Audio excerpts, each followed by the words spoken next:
team with 2 set champions. The last 2 sets, 10 and 11. And they are in the lower bracket right now, trying to claw their way back. And they're going to have to get through Weibo to do it. We're going to look at our portal selections here. Prismatic Party, Item Payout, and Support Anvil. Looks like Item Payout is what everybody wants to go to, try and limit the variance a little bit. All right, I think FNATIC is going to be happy with this game plan. They face a bit of an insurrection coming in with Z10. Their game plan was to go for the highest variance possible and just a high roll based on some RNG factors. They definitely got their way, but I think Weibo Gaming has a lot more confidence in their own standing. They're going to go for the more, you know, just the tried and true portals in item payout here. Yeah, and it felt like Weibo's macro game yesterday was incredible into T1, and it was some heroics out of Bintum and Bobe that ended up swinging that matchup. Just some clutch positioning from those 2 players in the final moments of the final 2 games of the series that stole it away from Weibo. And so I feel like Weibo should feel still confident in their strategy and fight through and play around their ace, Easy, who has been doing such an exceptional job in finding those top placements. Absolutely. Easy was the hero of the team yesterday, going out with an AVP of 2.0, carrying on a lot of different compositions, and this has generally been the CN sort of strategy that we've seen. They have your win streak player, they have your lose streak player. The players in the middle are very willing to go for those emblem +1s, and especially the flexible augment to sort of win out.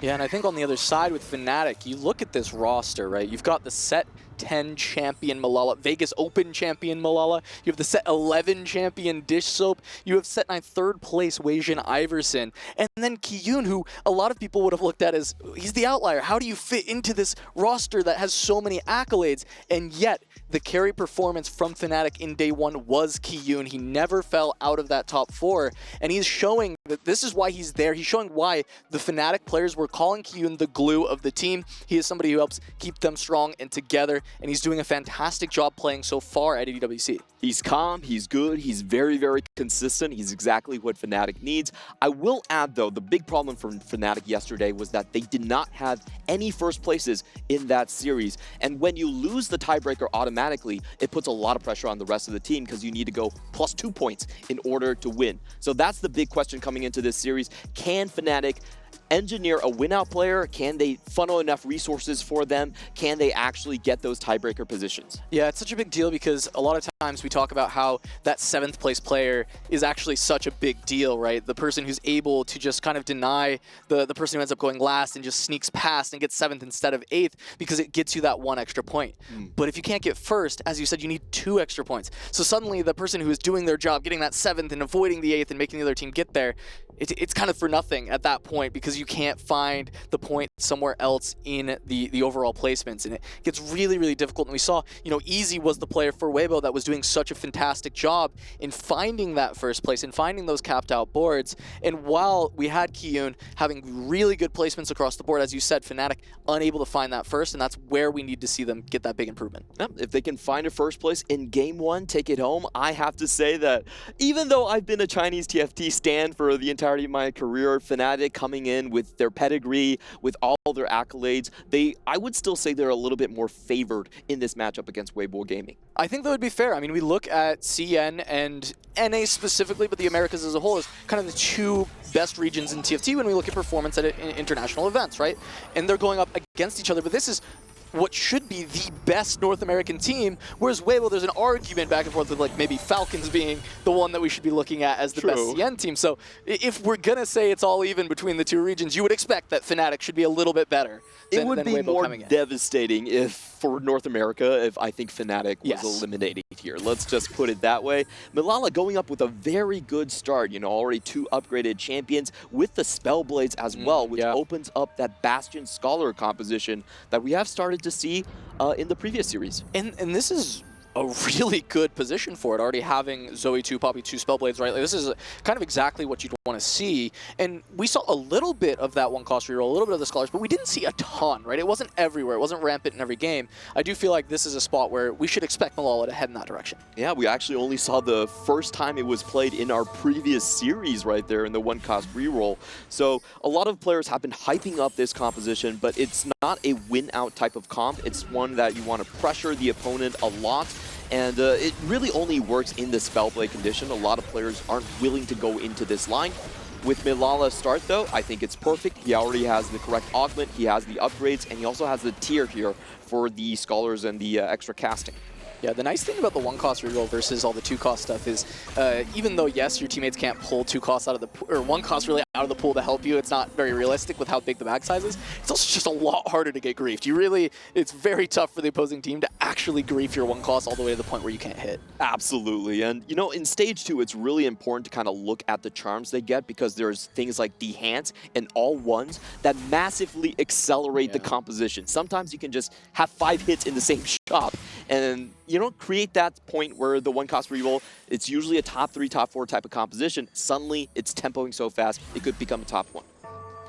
All right, on board with Hong Lian. You see mentorship immediately picked up. This has been great in this 2-cost meta, right? You've got your 2-cost carries, and their supportive units tend to be the 3, maybe the 4 costs, so the mentorship easily gets to buff up the carries, as well as the front line, which is also trending towards 2 and 3 costs. So Hong Lian already having that. We're going to expect some kind of 2-cost reroll. Rageblade already slammed, so wanting to find a Syndra most likely is going to be the out there. And how refreshing is this? Stage 2-2, no 2-star Syndra. In fact, no Syndras on any board so far. The meta really opens up when no one is clearly in a position to be favorable to go into the Syndra line. I think a lot more things are available, especially from the stats that we've seen yesterday. A big point I want to mention is that Warrior Preservers is such a consistent line throughout the tournament, and it's massively underplayed compared to things like the Kog'Maw or just hard forcing yourselves into like Ujinx or stuff like that. All right, jumping on board here, Weijin has the Pilfer. This can also help out with that Scholars line because he does have the Poppy. Even just giving an extra copy of Poppy over can be quite good, or getting an extra Poppy can be quite good. Looks like here, having the Honeymancer, not grabbing the Nunu just yet. So this is just tempo playing through the Witchcraft, which is quite a strong early game playing around the Zoe. I gotta say, Pilfer is my absolute favorite augment this new set. There's so much nuance to it. You can snipe out enemy units, and in the 4v4 scenario, you know, if you know you're gonna rotate in your teammates, sometimes they can gift you units. So this is some of the you know, more advanced strategies we should look out for if someone's willing to give those 3 costs over to Weijin. Can be quite good in that early game, get a bunch of extra gold. Weijin is gonna lose out here. So we look at the streaks going into Carousel. We see Malala and Kazu being able to have the 2 streaks, seeing if they can pick up the 3rd, but Dish Soap and Easy both looking towards the lost streak. Everyone else kind of just in the middle of the pack here. Easy, of course, being the one who's kind of been an ace for CN, for Weibo. Being on that early lost streak, we might see some more of that style coming out of him. And taking a look at the boards right here, we have Easy and Dish Soap both going for full loss streaks here, both holding a Syndra. They have made their stance very apparent going into this Carousel. Perfect. The open fort single Syndra. Yeah, I will say, you know, for Dish Soap, he is definitely, he can't get away from this loss streak. You know, it's a little bit more important for him, given his augments. For Easy, he does have the TG early. That's more of a tempo comp. He can just go into win streak if he does find something good here. Preserving those streaks are going to be massively important, and I do want to also point out Kuds, he's playing Cluttered Mind right here, so an augment that we haven't really seen this entire tournament, but it could be a very good win-out augment with all the extra experience points going his way. Yeah, we have to really look out for these streaks right now. As you said, Dish Soap really can't get away from this, and unfortunately for him, he did slam a tier, which could make the difference if he runs into a Syndra v Syndra fight with Easy, who does not have the tier currently. Dish Soap also now going to just field a board, it looks like. Not going to full... Okay, there it is. Keeps the Rumble, however. I still think Easy is likely to beat him, but he runs into Koza instead, who wants to be on the win streak, so Dish Soap will be able to get away from that. Slams the Ginsu now. Still going to have the danger of losing the streak to Easy, however, going to be able to continue this loss. Really, really good to have the what doesn't kill you. Has a lot more potential for Econ than Easy does, of course, having the sleight of hand, but a quicker transition from Easy, being able to slam that and get a lot of power instantly. For sure, for sure. I think what Easy could do is actually, you know, the best case scenario for both of them is to find another Syndra that's not itemized and just throw her up there. Yeah, 100%. to kind of get the lose streak, the full loss streak away. On the other hand, we did see a Syndra too. You know, she's finally appearing on Kiyun's board, so it does look like there's a strong win-out potential that we're looking for. You know, Syndra with the Vanguard stats, 29% win rate yesterday. Yeah, insanity from that composition. Really, unless you're playing Karma or Syndra or hitting a vertical, you're not really winning the game. It happens so few times with anything else. As we see, because level to 6, Malala doesn't get there because he can't. He's playing one-cost reroll. Does not rotate into him, into Kiyun instead, but the two-star Syndra is actually kind of scary. Malala does not want to lose this streak to Kiyun right now, and it's possible that he could. Whereas on the other side, Kaza just rotates into Hansing, and that's just going to be an easy victory. But that's also a Syndra 2 for Hansing, so we actually just have these Syndras all over the place right now, and the two Lost Streakers might not be able to go into that composition very easily. And this is why Syndra can field so many different players. It's because you don't really need to reroll for the Syndra 3. You can just keep her Syndra 2. You can have Nami carry. You can have Karma carry. And in this instance, where we're seeing from Kiyun, Wukong 3 as a win condition is also very possible. We saw yesterday, I think, in the T1 games where there was an additional Vanguard from Bobe. You know, hitting that really made him just win the composition. And we'll see if Kiyun wants to tailor for it. You can tailor your board, throw in the Vanguard on 3-1, potentially get that win condition. He is keeping the Vanguards in check right there on his bench. And for Easy, both of these players went full loose streak, so that's very good for Dish Soap. He is going for the what doesn't kill you, so getting that extra gold, getting the extra Syndra as well. Big finds here. Yeah, it's great. And, you know, I want to talk back about Kiyun here. You know, we had seen that flowchart on Twitter. I don't remember who posted it, but it was having, is Syndra contested? Okay, did you find Karma? Did you find Wukong 3? And we see the Wukong already on the board. Kiyun can try and push levels, look to play around the Wukong reroll around alongside a Syndra 2, and you can still find a lot of top 4s that way. For sure, for sure. It is kind of funny, but I have to say it's very honest. That is actually what a lot of players are doing in these games here. We are going to still have that showdown with the two win streakers still on the board, two loss streakers on the board here. So a lot of tension in the air to see who can get that +3. A lot of levels. Tries to get a little bit more power. Not going to just full commit to re-rolling the one cost instead. Just going to use the Scholars for the early win streaking. Try and transition potentially later into something like the Karma. And the tension builds. The streakers all stay here. They're both safe. Looks like Kaza should be able to take out Kiyun. However, that is Nasher's Shojin on the Syndra. It's a lot of power. Doesn't seem like the front line is enough, though, to hang on. This is a very tanky Jace for Kaza with the Sterix and the Bramble. It looks like Malala is going to pivot away from the Scholar Bastion build that we were talking about. Just going to go with the more tried and true route down to Syndra. And we have Prismatic augments coming in across the board here. A couple of the really powerful ones have been the generic ones, like giving you the Randuin's Omen, Mighty but Giant. Those ones really help you win streak, and of course all the support golems, as we are seeing on Easy's boards, really help that immediate power. Yeah, and then we see Dish Soap taking the blinding speed, but already kind of having itemization on the Syndra. Usually it would be, you'd pick that up to itemize the Syndra more with the attack speed and get the ramp quicker. So I'm curious what he wants to do with this Ginsu's in the red belt. Oh, he gives a remover. I forgot about this, yeah. So that's a good way that he can continue to ramp up that power. Does look like a Cassiopeia win streak, and of course all the support golems, as we are seeing on Easy's boards, really help that immediate power. Yeah, and then we see Dish Soap taking the blinding speed, but already kind of having itemization on the Syndra. Usually it would be, you'd pick that up to itemize the Syndra more with the attack speed and get the ramp quicker. So I'm curious what he wants to do with this Ginsu's in the red belt. Oh, he gives a remover. I forgot about this, yeah. So that's a good way that he can continue to ramp up that power. Does look like a Cassiopeia angle. This is a champion that we have talked a lot about and have not had a lot of favorable things to say. So we'll see if this is just a midway transition, or will he actually run this very deeply. You know, he did a very deep 3-2 roll down to get those 6 Syndras online, and just make sure that, you know, there's 4 Syndra players now in the pool to make sure that they're not going to go into the enemy team. Yeah, I wonder if Dish would even consider the Cassio. We pretty much always see people stop at 2-star, if even, depending on their spot. They might even just keep it 1-star, not spend the extra money. It does seem like in this spot he doesn't have enough gold to actually buy Cassiopeias if he wants to have a chance to even hit this Syndra in a lobby where it's so contested. Yeah, he's basically banking on finding another remover later on. Gonna go with the double Ginsu's and just stack as much as possible early on. Very interesting strategy. I don't think this is optimal when you get to the late game, but it could be a way to just power through those stacks. Yeah, of course. And we see the streaks remain for the winners, right? Malala, Kaza, continuing 7 streak. Dish Soap and Easy both snapping their streaks at the same time. But if we look at Easy, he has so much more gold. His transition point is easier because he has that sleight of hand to start things off. He's got a lot of extra power from that TG. True, and he still has a lot of gold, which is very important here. 50 gold on the side of Easy. You know, he's gone very low, but he can definitely climb back. On the other hand, Malala with one of the best Radiant items you could find here, the Covalent Spark. You know, giving utility, tons of tank, and tons of damage. I expect Malala to be able to win streak quite comfortably all the way to stage 4. We haven't seen what Kudz is cooking here. Looks like he's still on the portal board, and looks like unfortunately... lose. Oh! Yeah, this is not the matchup he wanted, right? This is going up against Dish Soap, who just spiked heavily.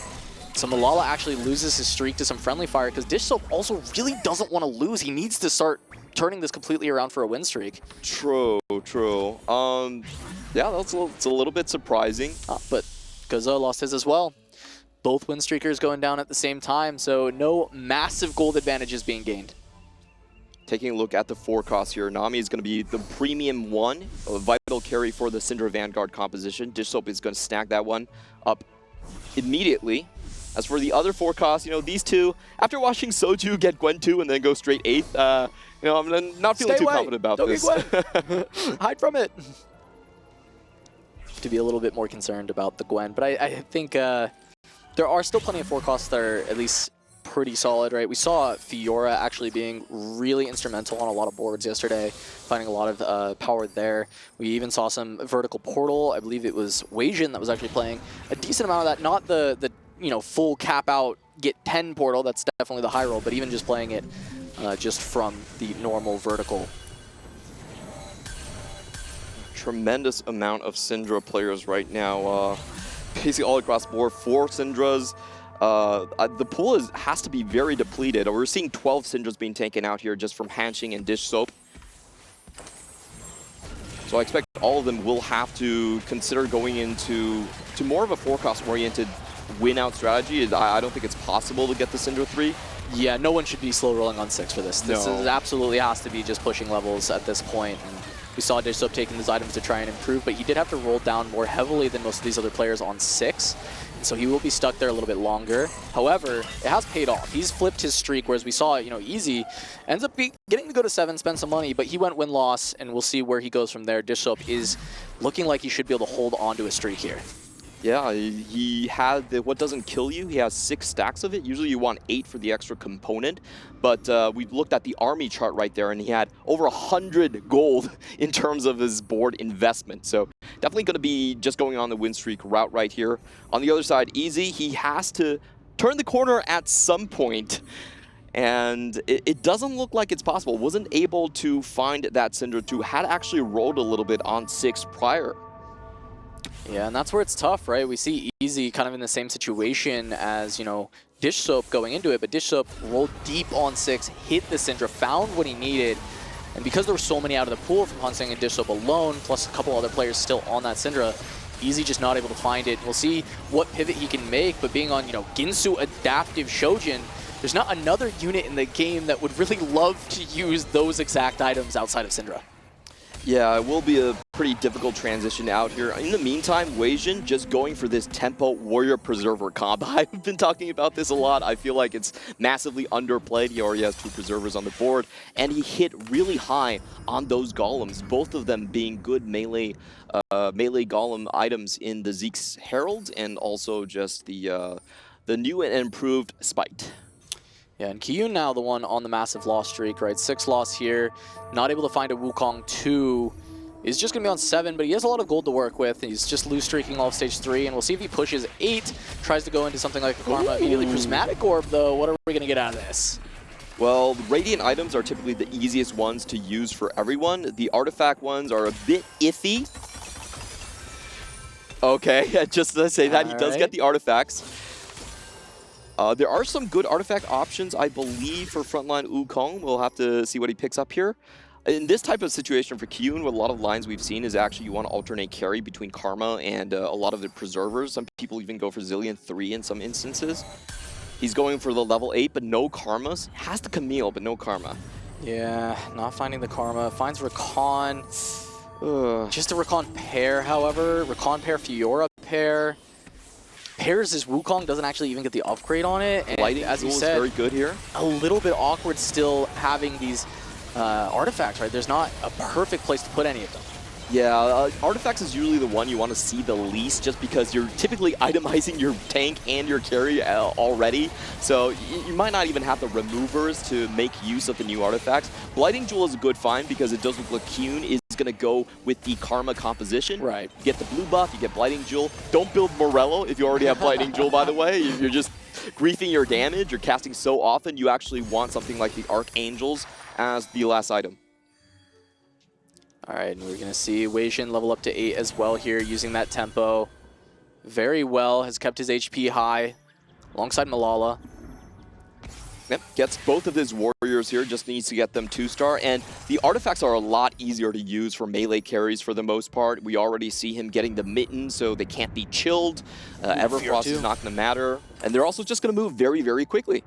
Yeah, I mean, that's such a good hit as well. Finding the more important warrior, right? I think Fiora over Gwen for sure. Being able to get that pretty much immediately. Get the itemization slam. There's the mittens to go down.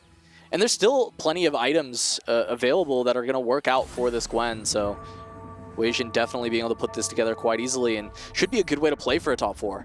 I gotta say, Easy looks like he's going out in 8th. This is a free fall type of position for him. He didn't find any of the Syndras or the Karmas to put his Radiant items on. And now let's take a look at Dissob's board. Incredibly powerful with the Syndra 3 online already with so many Syndra players. I think FNATIC was able to coordinate a roll down where they probably got rid of the Syndras on the other boards and gave Dissob enough time to utilize this. Yeah, maybe if they're holding extras, but Kyun's still playing with the Syndra 2, so we at least know some of them are still in the pool. However, the fact that he was able to hit and was able to go to 7, I mean, that's just massive, right? He was able to kind of keep a lot of extra HP with that win streak after rolling down heavy on 6. He was just 3 copies away, able to get there very easily. He's got mentorship. He's got good combat from his augments by having these extra items, having a combat aug, even if it is just the silver. And now we're just looking at the HP, and the highest HP for the team of Weibo is going to be Kozo, who does get a Nasus 2 here. It's going to be a huge pickup. Nasus 2 plus Callista 2. Yeah, but I will say his spot is still very weak at the moment. Just looking across the board right here, he doesn't have the Guinsoo's Rage Blade in order to power up this Callista. That is the core item.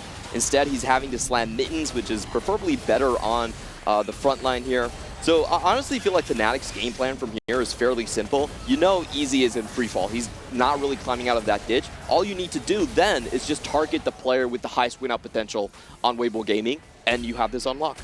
Yeah, and it's looking very good, right? Because FNATIC having just a ton of spots that look very good for top 4. And we'll see if any of those spots can actually convert to a first, but they can still try and push as many of these Weibo players down further after the fact, especially, as you said, Easy is going to be grabbing this 8th. Yeah, I just don't see much of a way out of that. 1. He hasn't even found the upgrade to Sector 2. I mean, it's just brutal. That's just TFT, baby. Some people get 9 Syndras, sometimes you get 1. Life ain't fair sometimes, life ain't fair. We can look across the board here for some of the Prismatic augments. Looks like a lot of people did pick up Radiant items here. We also see a Trench Coat coming in from Malala, so that's a very powerful one, especially in the late game. Malala going for that portal transition that we've seen from a lot of players yesterday. Easy going for this one, and I believe also Wei Jin played 2 games of portal. Yeah, and I mean, it's like we talked a little bit about Rise, and you know, of course, Weedo was the one really championing Rise, saying he's still the biggest Rise stan. But it definitely just feels like another good out that doesn't require you to get stuck in the kind of reroll pigeonhole. That lets you kind of play more of that tempo style. And if you're able to find the Nora early enough, this comp is actually good enough to contend for a first. We haven't seen it find the first unless you get to the 10 portal, but it's still at least fighting in that top 2 range if you can get that 8 portal online with the Nora with some itemization. A lot of times it's just about clawing a higher placement than the guy that you're looking out for. So no, you don't really need to cap too high. Just make sure the guy caps lower than you are. For Easy, this is a bit of a face of desperation. He's going to rotate into one of his teammates here. Both of the Weibo Gaming players not really finding their outs. The Prismatic Orb, but definitely a high variance event. And it hasn't panned out for them. Yeah, he gets to stay alive a little bit longer, and Dish Soap also been in a bit of a free fall, but he is able to level to 8 here. Huge find on the remover somewhere, so he's able to collect the stacks with the double Guinsus and then move all the items off, get the correct items for his main carries. Is just going to go into the Vanguard standard 3 mage sort of setup with the Yuumi here as well.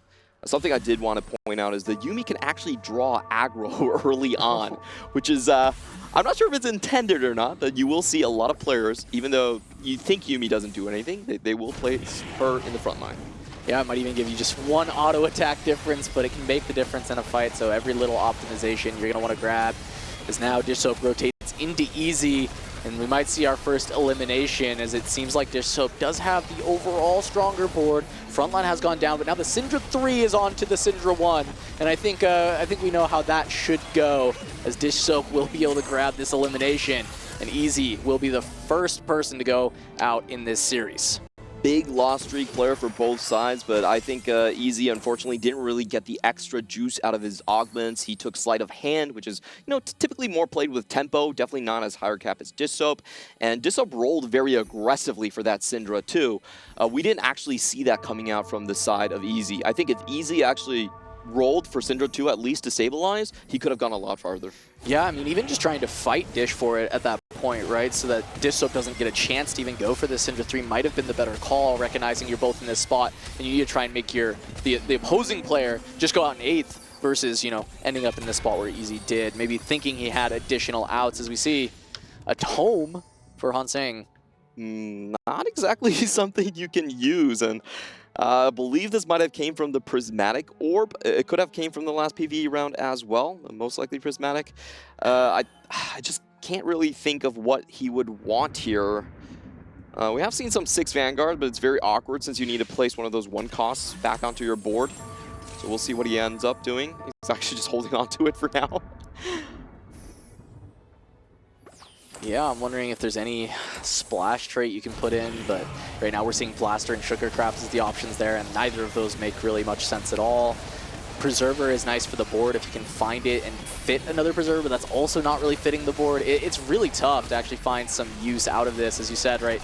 Vanguard 6 may be the option, but awkward to play. So we're going to see going up against Dish Soap's board, and Dish Soap once again able to find it. It's the Radiant upgrade for the round from the Charm, and it hits the Spear of Piranha.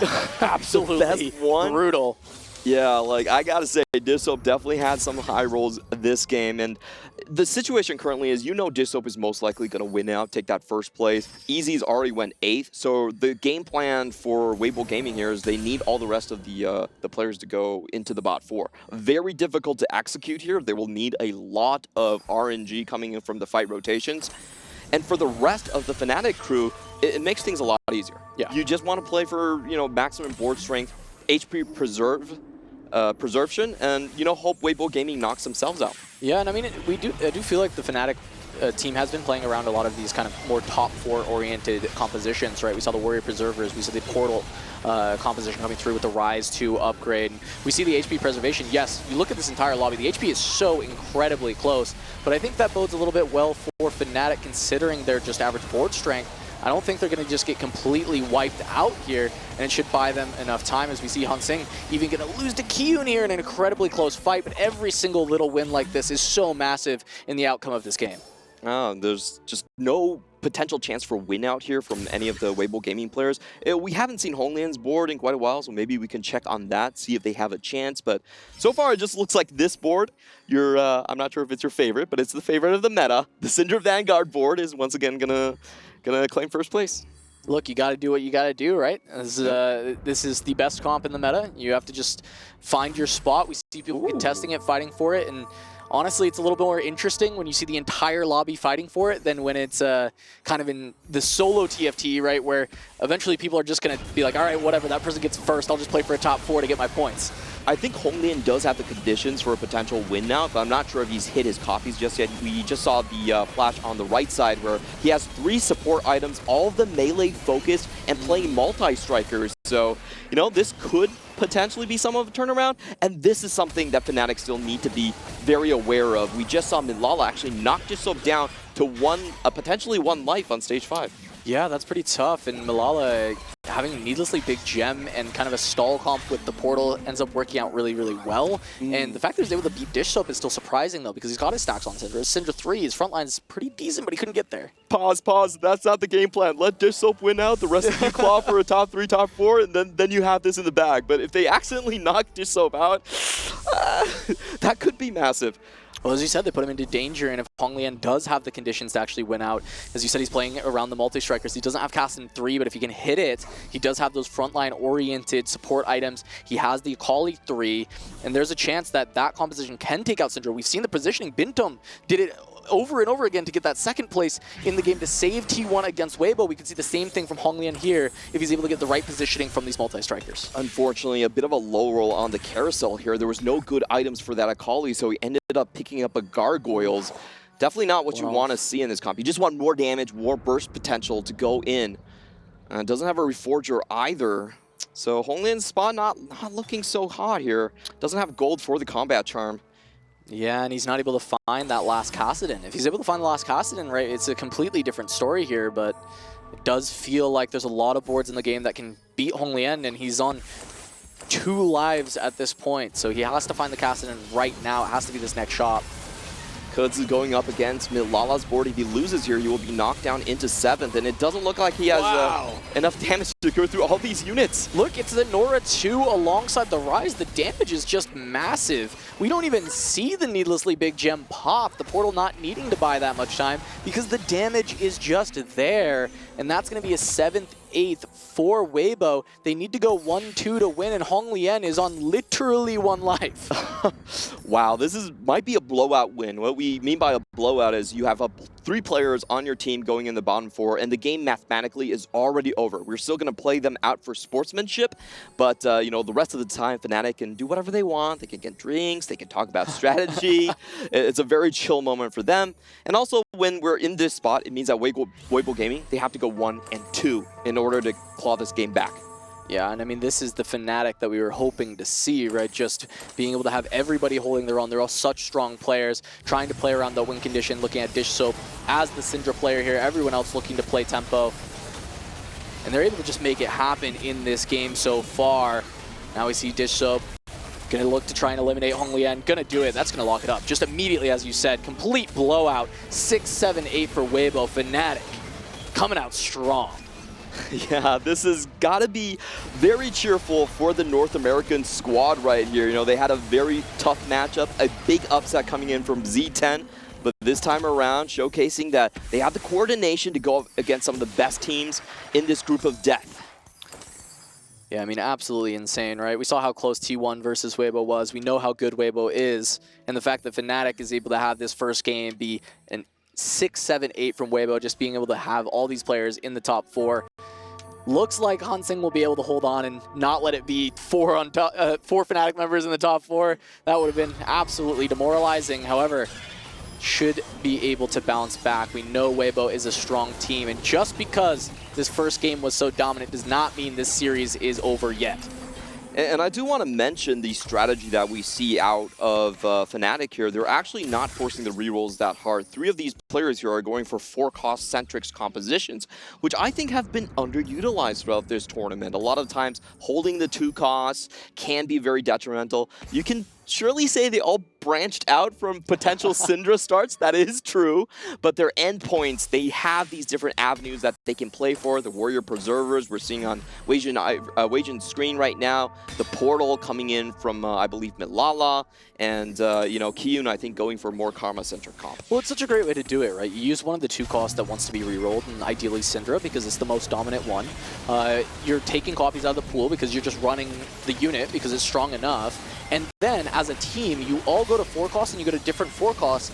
And the same thing that happens in 2 costs, where you're taking all of these out of the pool, is happening with the 4 costs. Yeah. You're taking the ones that you need, it's making it easier for your teammates to hit, and all of them were able to relatively quickly 2-star their main carries for their 4-cost compositions, and allows them to play this top 4-centric style. And yes, we're going to start to see them fall off. Hansing might be able to find the first here as they don't have the highest caps in these comps. And maybe FNATIC can continue their streak of not finding a first place in this tournament. But it doesn't matter if you do this, if you're able to go 2 through 5th. True. I would still like them to get a first place, you know, at least someone cap out, you know. feels weird when you play 4 games and no one takes the first place. But I just want to agree. I think this is such a perfect counter to the strategy that Weibo Gaming had. They were still trying to play, you know, sort of filtering for each other. Very heavy emphasis on the 2-cost rerolls coming out from Honglian's board here. And I just felt, unfortunately, Easy's spot was, it was a little too obvious he was going 8th place. It was a free fall moment. He didn't roll deep enough for the Syndra 2 because so many Syndras were out of the pool already, being held by the FNATIC players, as you were saying. And I think that just made the strategy a little bit too easy for FNATIC. It was very clear what their game plan was going to be. Everyone just tried to preserve HP. We're going for the 4 cost. You don't even need to worry about max caps. You know, in this meta, a lot of times rerolls have much higher caps than the 4 costs, but it's not necessary. All right, and Hansing, you know, still playing around Syndra 2, able to find the win, but looks like might just be the end of this one. Very, very exciting to see FNATIC pull that stuff out as well, and Portal making a good showing once again. I just think, you know, FNATIC, they had such a tough time yesterday closing out these games, losing out in just these big moments, and sticking to the strategy and having it work. We heard them in the interview when they talked to Ian. They wanted to stick to the strategy, make a few small adjustments. And we see this is how they wanted to play. This is what they wanted to do. It's working here. We'll see if Weibo can adapt in Game 2. I mean, what are the main adjustments you'd want to see? I think you need to start counting copies and be thinking about not going too far into the 2-cost reroll lines. FNATIC players are very clearly, they're not going to filter the pool for you. So if you get a 2-cost reroll and they're not matching it, it could be a big problem here. I would want to see the tempo slow down. Honestly, this is not a very, you know, super fast tempo game. There's not a lot of rerollers going around. So it's going to be interesting to, for my opinion, I want to see Honglian going back into his TFT magician credentials and play for big loss streak, big cap out.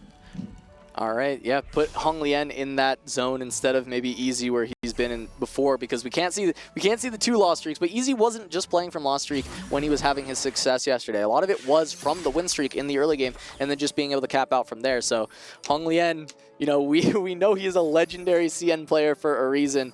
Give him a chance to shine, find that first place for his team in the subsequent game. He's one of the biggest streamers, and what we call a Honglian 100 HP game is actually only a 15 HP game, where he goes 11 loss streak and then never loses again. That's the that's kind of the meme that goes along with him. 1 HP is infinite HP. If you exactly. Just HP is a resource. You got to use it.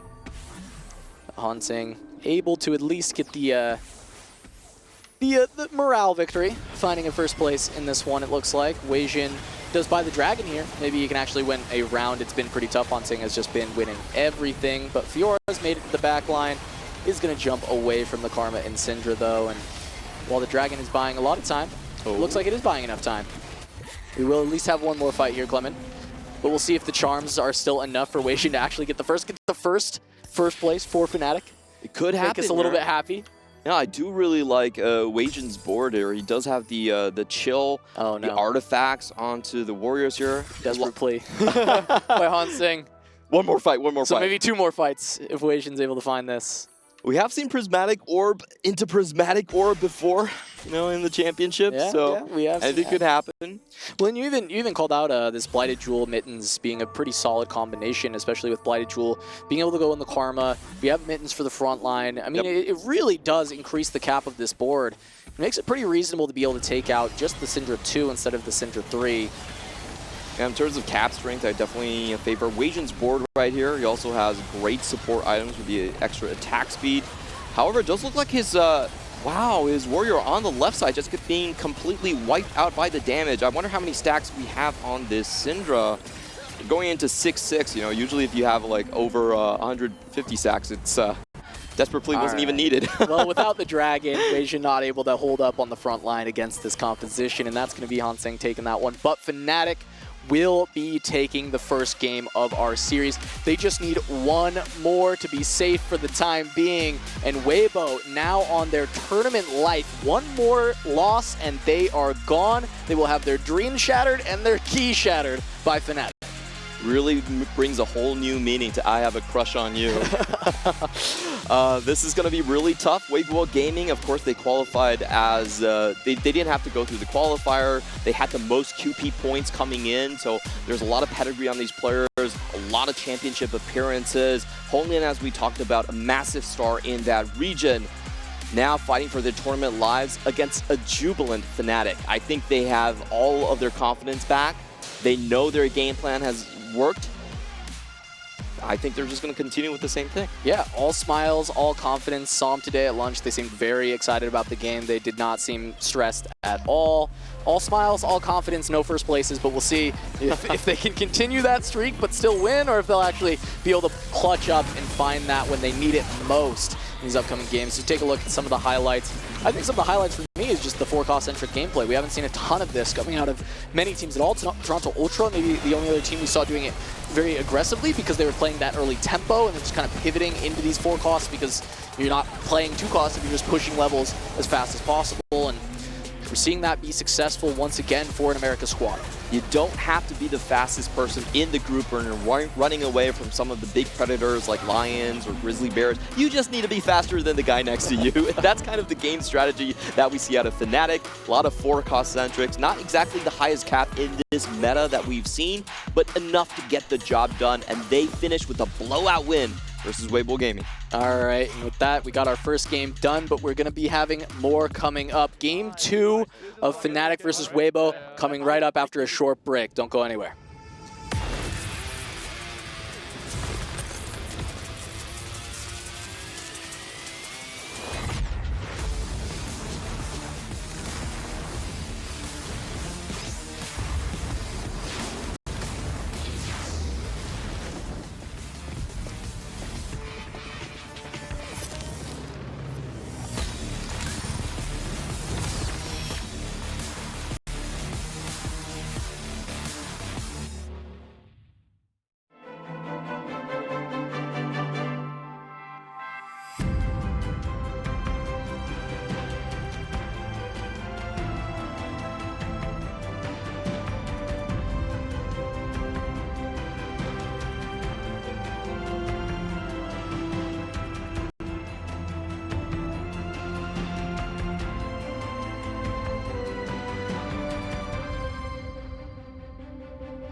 New adventures bring new challenges. Even as the heat rises, dandruff and grease won't stand a chance. With new Clear Men, powered by triple formula technology. To eliminate dandruff, itch and grease, gives you 8 hours of freshness and 100% dandruff-free hair. New Clear Men, 0% dandruff, 100% confidence.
Huge pickup for them. Welcome back to the EWC. TFT at EWC.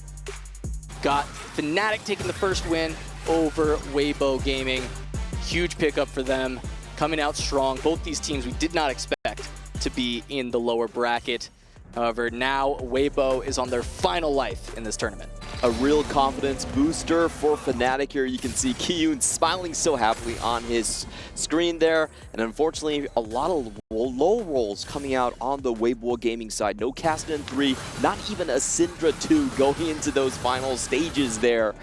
And the early game not going well. The game strategy being a bit figured out here by FNATIC. We'll see if Weibo Gaming can switch things up. Yeah, and I think, unfortunately, we saw kind of the ace of yesterday, Easy, fall flat in this game, and I think it looked tough, right? Because he goes in this position where he's committing into the Syndra against Dish Soap off the loss streak, and we see him kind of commit to items that have to be Syndra. He's not allowed to really play anything else from there without playing just an incredibly weak board, but he doesn't roll nearly as deep as Dish Soap. He's never able to find Syndra 2 because it's so contested in the lobby. He even pushes to 7, but pushing to 7, there's no other composition to kind of go into because of the itemization at that point. So Easy, maybe falling apart a little bit in this game. I know that he was a bit stressed out. People were saying coming into this off the loss from yesterday, a bit devastated by how close it was. But he felt good about his play, and I think he can bounce back strong. We saw how good he was playing against T1. Yeah, I think Weibo Gaming just need to go back to a game plan where they have more clear win-out spots and positions here. I think they were going for a lot more tempo augments in the previous one. And this is something that they were very good at against when we saw their games against T1. Easy is also known as the coach of the team. He's brought his own study group here. So a lot of the players looking for him to backseat them on their boards, hopefully show them the tech. I think Weibo Gaming still have a lot in them here. It's just about, making sure what you do when FNATIC starts slowing the tempo down and not pushing for those rerolls, going for those forecasts. Yeah, and we saw, a blowout in game 1, but we expect Weibo to come back firing, especially as it is their last life on the tournament, their last bullet in this one. FNATIC looking to close this out quick. They don't want the stress of a 3-game series. Get them a confidence building 2-0. That's exactly what they're looking for. They do not want to be eliminated here in the group stage. It would be a massive disappointment for FNATIC, for America's fans, if that were to happen. It's going to be hard for Froden to sell me TFT Academy after that. But we'll see what happens. Froden, big friends. We've learned so much from Dissoap. He's definitely my most watched in North America in terms of streamers. And this time going for upgraded champions, a bit more of a tempo game plan here. We're going to see which each one gets. For the one cost, I think I really like something like Jax. It's a great solo tank. You can put tank items on him early on. You can put AP items on him. That's usually the one I'm most happy getting. I'll just say Warwick, not so much. Yeah, doesn't really slot into any of the early games that you want. He's not the strongest frontliner. It's definitely a bit tough there. Wow, 2 more copies! Warwick 3! Warwick 3 game plan. Probably should stay away from that one, I think. Corrupt Vampiric Scepter. I heard Panda talking about it yesterday. Oh, absolutely insane. No, but we do see an Elise over here, which can be a good early game if you find the Elise plus the Jace. You get the double shapeshifter. Gives you a pretty decent frontline for the early stages. We haven't seen Spider Queen just yet. That's been a big augment in a lot of competitive play. Especially in Project PPE, where we saw Taro doing very well with that line, going to the Syndra. And AP items to start, that's always really happy. We've seen with the Carousel play, the 2 items that people deny the most are going to be the Tears for the Shojins and also the bows for the Guinsus. All right, now on board with Hong Lian. Not getting a frontliner. I think in general, the upgraded you really want a frontliner. The backliners are nice, but just having that stable 1-cost frontline and then you just find it 2 costs later. I like this better, right? When you get the Ziggs, you're probably not winning against upgraded frontlines, so go to 20 gold and play the full Lost Hong Lian special, right? Yes, exactly. I love watching Hong Lian. He's so fun as a player because honestly, he's not the fastest player, but he's very precise with his transitions. So he's always able to get out and scoreboard scrapper. He's rolling the other 2. Do we have there scoreboard it is. Full lost streak, scoreboard scrap, and coming through for Hong Lian. Gonna hold on to 2 copies of Kog'Maw here. I'm curious if he actually maintains that or not, if he wants to play into this composition later, or he'll sell them off and make 30. I was a little surprised. He sells them. At how fast he actually clicked that. Because a lot of times you want to check the other players if they have spots that they can full open on you. If they full open on you, then, you just lose your streak. So Hong Lian says, full loss, no pivot, me lost streak. Team, play around it. Honglian says, I'm carrying this one. I got you guys. All it takes is for one FNATIC player to full open. Okay, he's baiting them. He's baiting. It's sold at the end. That's a good move there. All right, against Easy. So first time he's just going to take damage. This is a bit unfortunate for the full loss because in the 4v4, as you said, FNATIC just has to try and snipe it, get that full open, make him end up getting a win instead. You are forced to just kind of do this full sell, take a lot of damage strategy. And hey, you were saying 11 loss, 15 HP, turn it around. That might be what has to happen because of the fact that you can't really present too much of a board with danger of just getting sniped. Yeah, it's very bad in a 4v4 situation. This is why out of the high-stakes augments, we haven't seen anyone been taking this entire tournament. But I will say in a solo queue environment, it's actually one of the better win-out augments.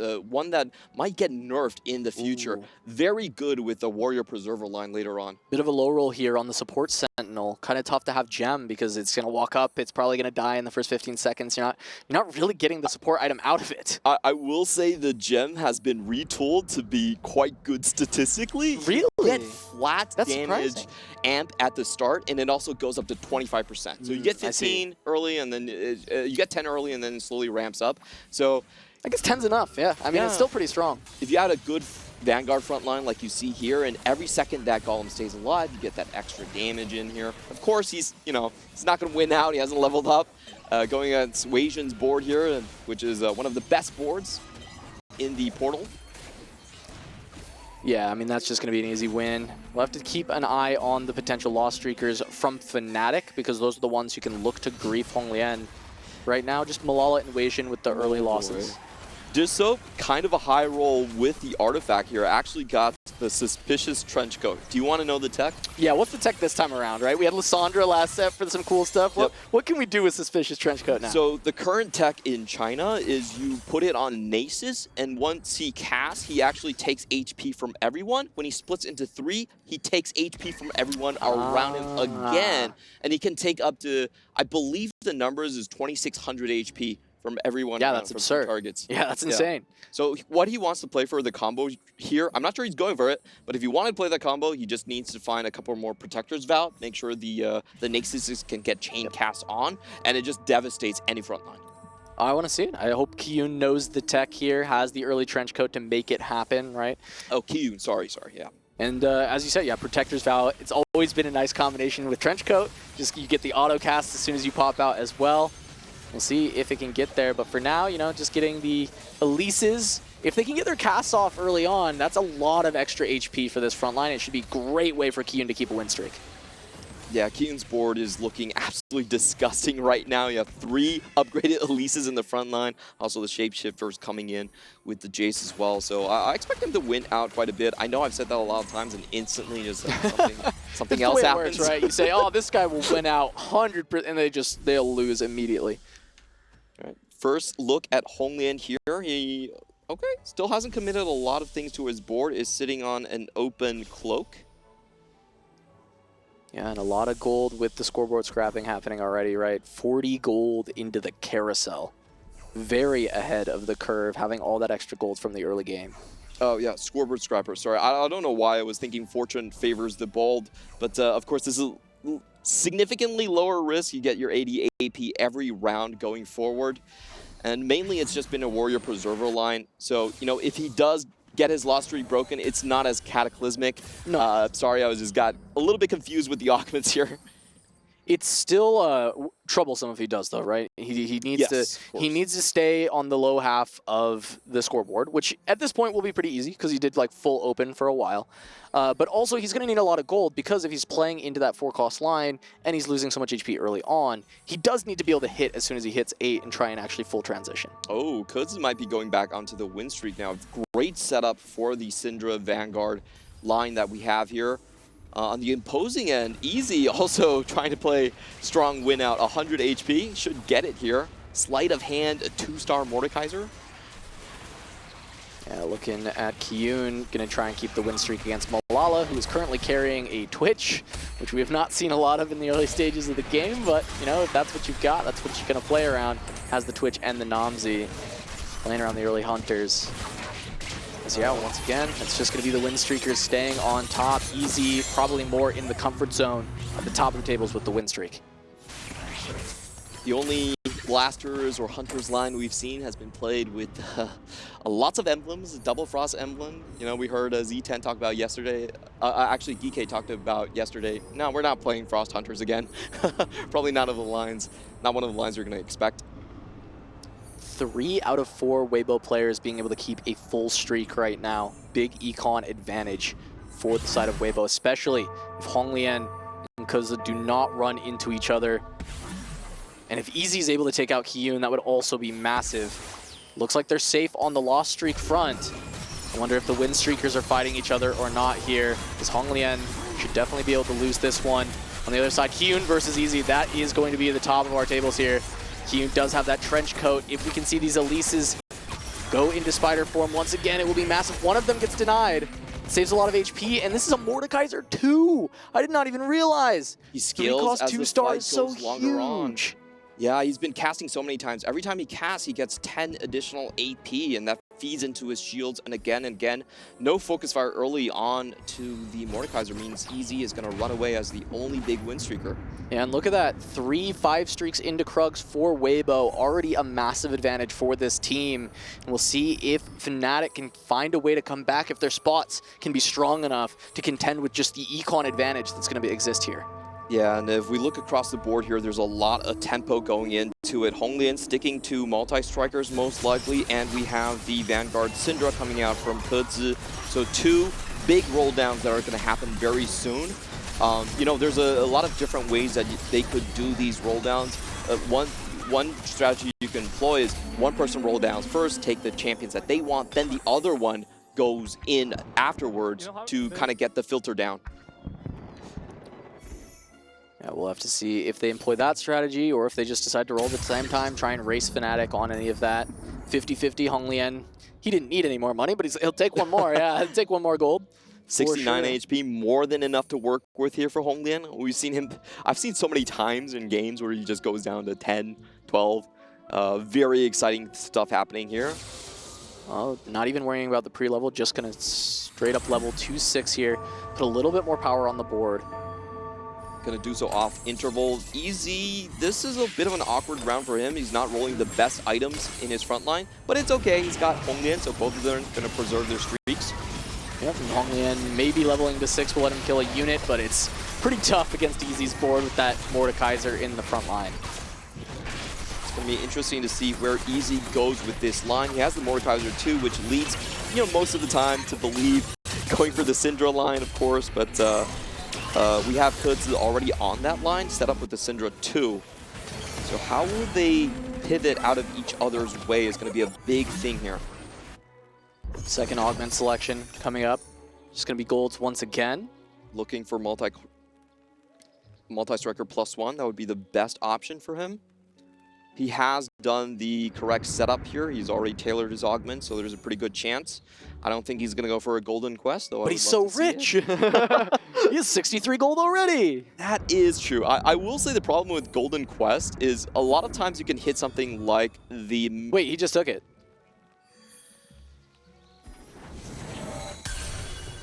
What? He just, am I crazy? He just clicked golden quest, right? He's selling up. If he hadn't leveled to 6, he'd actually be so close. But he just clicked Golden Quest. Oh boy, wait, we just had Golden Quest unironically clicked in the match that will eliminate Weibo if they lose. This is Honglian. What can I say? This is the Honglian style. Let me tell you why I really don't like this pickup. Because a lot of times you can go into Milio, which is purely support, doesn't carry your board, doesn't even give you a Shojin, and you just instantly die. The best one would be Camille. That's the one he's homing for. He has the items for it already. Very strong, has a lot of useful traits, but there's also a couple of stinkers in there. Yeah, I guess, I mean, if he hits Camille, he can, like, wins the game, I suppose, maybe. I mean, it's so much power from a gold augment, right? 2-star 5 cost 3 completed items is absolutely insane. But getting there is tough. 49 HP. This is crazy. It all on the lawn. This is crazy. I did not think that he was gonna. Combat Casters was right there. He's 80 more gold. It's not like he's just there already. He better hopes that... If he hadn't leveled to 6, he's so much closer. He better hope that the PvE rounds is just going to drop nothing but gold there. You know, you typically want full loss streak into 4-1 onto this, and you want to start holding some of the preservers. That's usually how you can cap out your board. I think you're going to have to sell your multi-strikers. You can't play a low-cost multi-striker line anymore. I'm in shock. I am in shock. I'm in complete disbelief here. He could hit the Briar with these items. I think the Briar would be fine as well. Briar, Camille would be good outs. Morgana is decent. Not really the items for a Diana, but you can kind of get away with it. The worst ones definitely, though, is if he just gets the Smolder or the Milio, I'm not sure Weibo Gaming is going to make it out. I mean, 39 HP now, goes to Carousel. Going to be able to try and pick up an influx. He just has to grab 4 gold here, right? I mean, there's just no other reasonable option. This is why I'm a Honglian fan. If I was their coach, I'm not sure I would advise him go here. I mean, if he can find a pool that's all teammates and they can give him a softer loss, that'd be pretty nice right about now. Yep, looking across the board, some of these compositions, Jisoo going to go for the Kog'Maw line again. We saw him on this line yesterday, averaging a 6, so not really a line he's super comfortable with, I would say. He's comfortable with it, but hasn't done well on it so far. Looks like he went Epoch, though. Do you think he'll stay within Kog'Maw or try and get something a little bit later, pivot out of it, just playing it for tempo for now? He could definitely still do that. He has the Gwinsus, you know, that you could go into a Callista 4-cost line like that. But I think that those are realistically the 2 options you have left. Easy, full HP still. Wow. We have seen some people try Veigar, but yesterday the average was a 7.5. It's just way too easy to deny as a 3-cost. So I think he's probably still going to go for more of a level 8 game plan. He's just level 7 now because he wants to maintain his tempo. Weijian getting some really good rolls on the augment choices here. You know, the defensive arts lowers the damage from the opposing team, allows you to slow the fight down for extra stacks onto the Syndra. Also just gives you a Syndra too. And we see the Syndra is plenty for Weijian for now, actually going to be able to shut down Easy's win streak, and this is huge. He's been on the 8-win streak. They needed to stop this, able to get it done. See Honglian down to 28 life. He will be able to make it to PV. He should be able to make it to 160 gold. Yeah, he still has a lot of gold on his board to sell. We're probably gonna have to look at the board army and like subtract a couple for like the 2 stars. But typically it's 4-1, 4-2 for this type of a play style, and there is no room for error. What I'm worried about is he has to have perfect fight RNG. If he rotates into his teammates, even that could be very detrimental. All right, now we're on board with Weijian, who we just saw take down Easy on the 3 streak, rotates into Honglian. This is going to be a huge loss for Honglian again, but actually a little beneficial to run into someone who's level 6 instead of level 7, especially with how weak his board is. Going to take a little bit less damage than you potentially could, and it looks like he might be able to grab 2 kills. It's kind of the best you can hope for considering the power of Honglian's board. He better have a massive win out. This is absolutely crazy. I mean, you set it up beautifully, Clement. You wanted Honglian to go down to something like 11 HP and then turn it around and win out the entire game. And Honglian absolutely delivering on that here. He's still 50 gold away. He gets one more econ round here, plus whatever gold he can get from Wolves. Yeah. And he has one more loss available, but that means he would have to do a 160 gold pivot into a full board. He only has after 20 the fact. gold to sell on his board right now, so I'm not even sure he can do it on 4-1. It's going to come down to these PvE rounds. How much it has to be 4-2. Yeah, he's going to have to take one more loss, I think. No gold. No gold? Come on. Worst possible roll for him. He's going to have one round to make this transition and stabilize. And then he has to be able to win out from there. EWC, where legends happen. This has the potential to be the greatest play of the entire tournament or the worst disaster of the entire EWC. I like combat casters. I'm not drawn down for this. I feel like I'm getting strapped onto a roller coaster that I didn't buy the tickets for, you know? I'm just getting pushed on. This is us waking up in the middle of a lake on our mattress. Not sure how we got here. Yep. And like I said, it just comes down to what fight cost you get here. There are a couple ones that are really awkward. Even for Briar, they don't give you the perfect items for the champion. Right, all eyes on Hong Lian, the team captain, risking his reputation and his game style, putting it to the test against the best in the world. Another big loss from Dish. You said 11, how about 5? That's where we're at for Hong Lian. 11 loss streak, 5 HP in a dream. Budget doesn't even give you gold now. Takes balance budget anyway, he wants more gold. Here we go. Everything to get there. It's Diana. He has the items front for it. line can be stabilized. Gets a little bit of help there. We're going to see what he can hit. Can he find the 2-star Karma? He goes directly to level 8.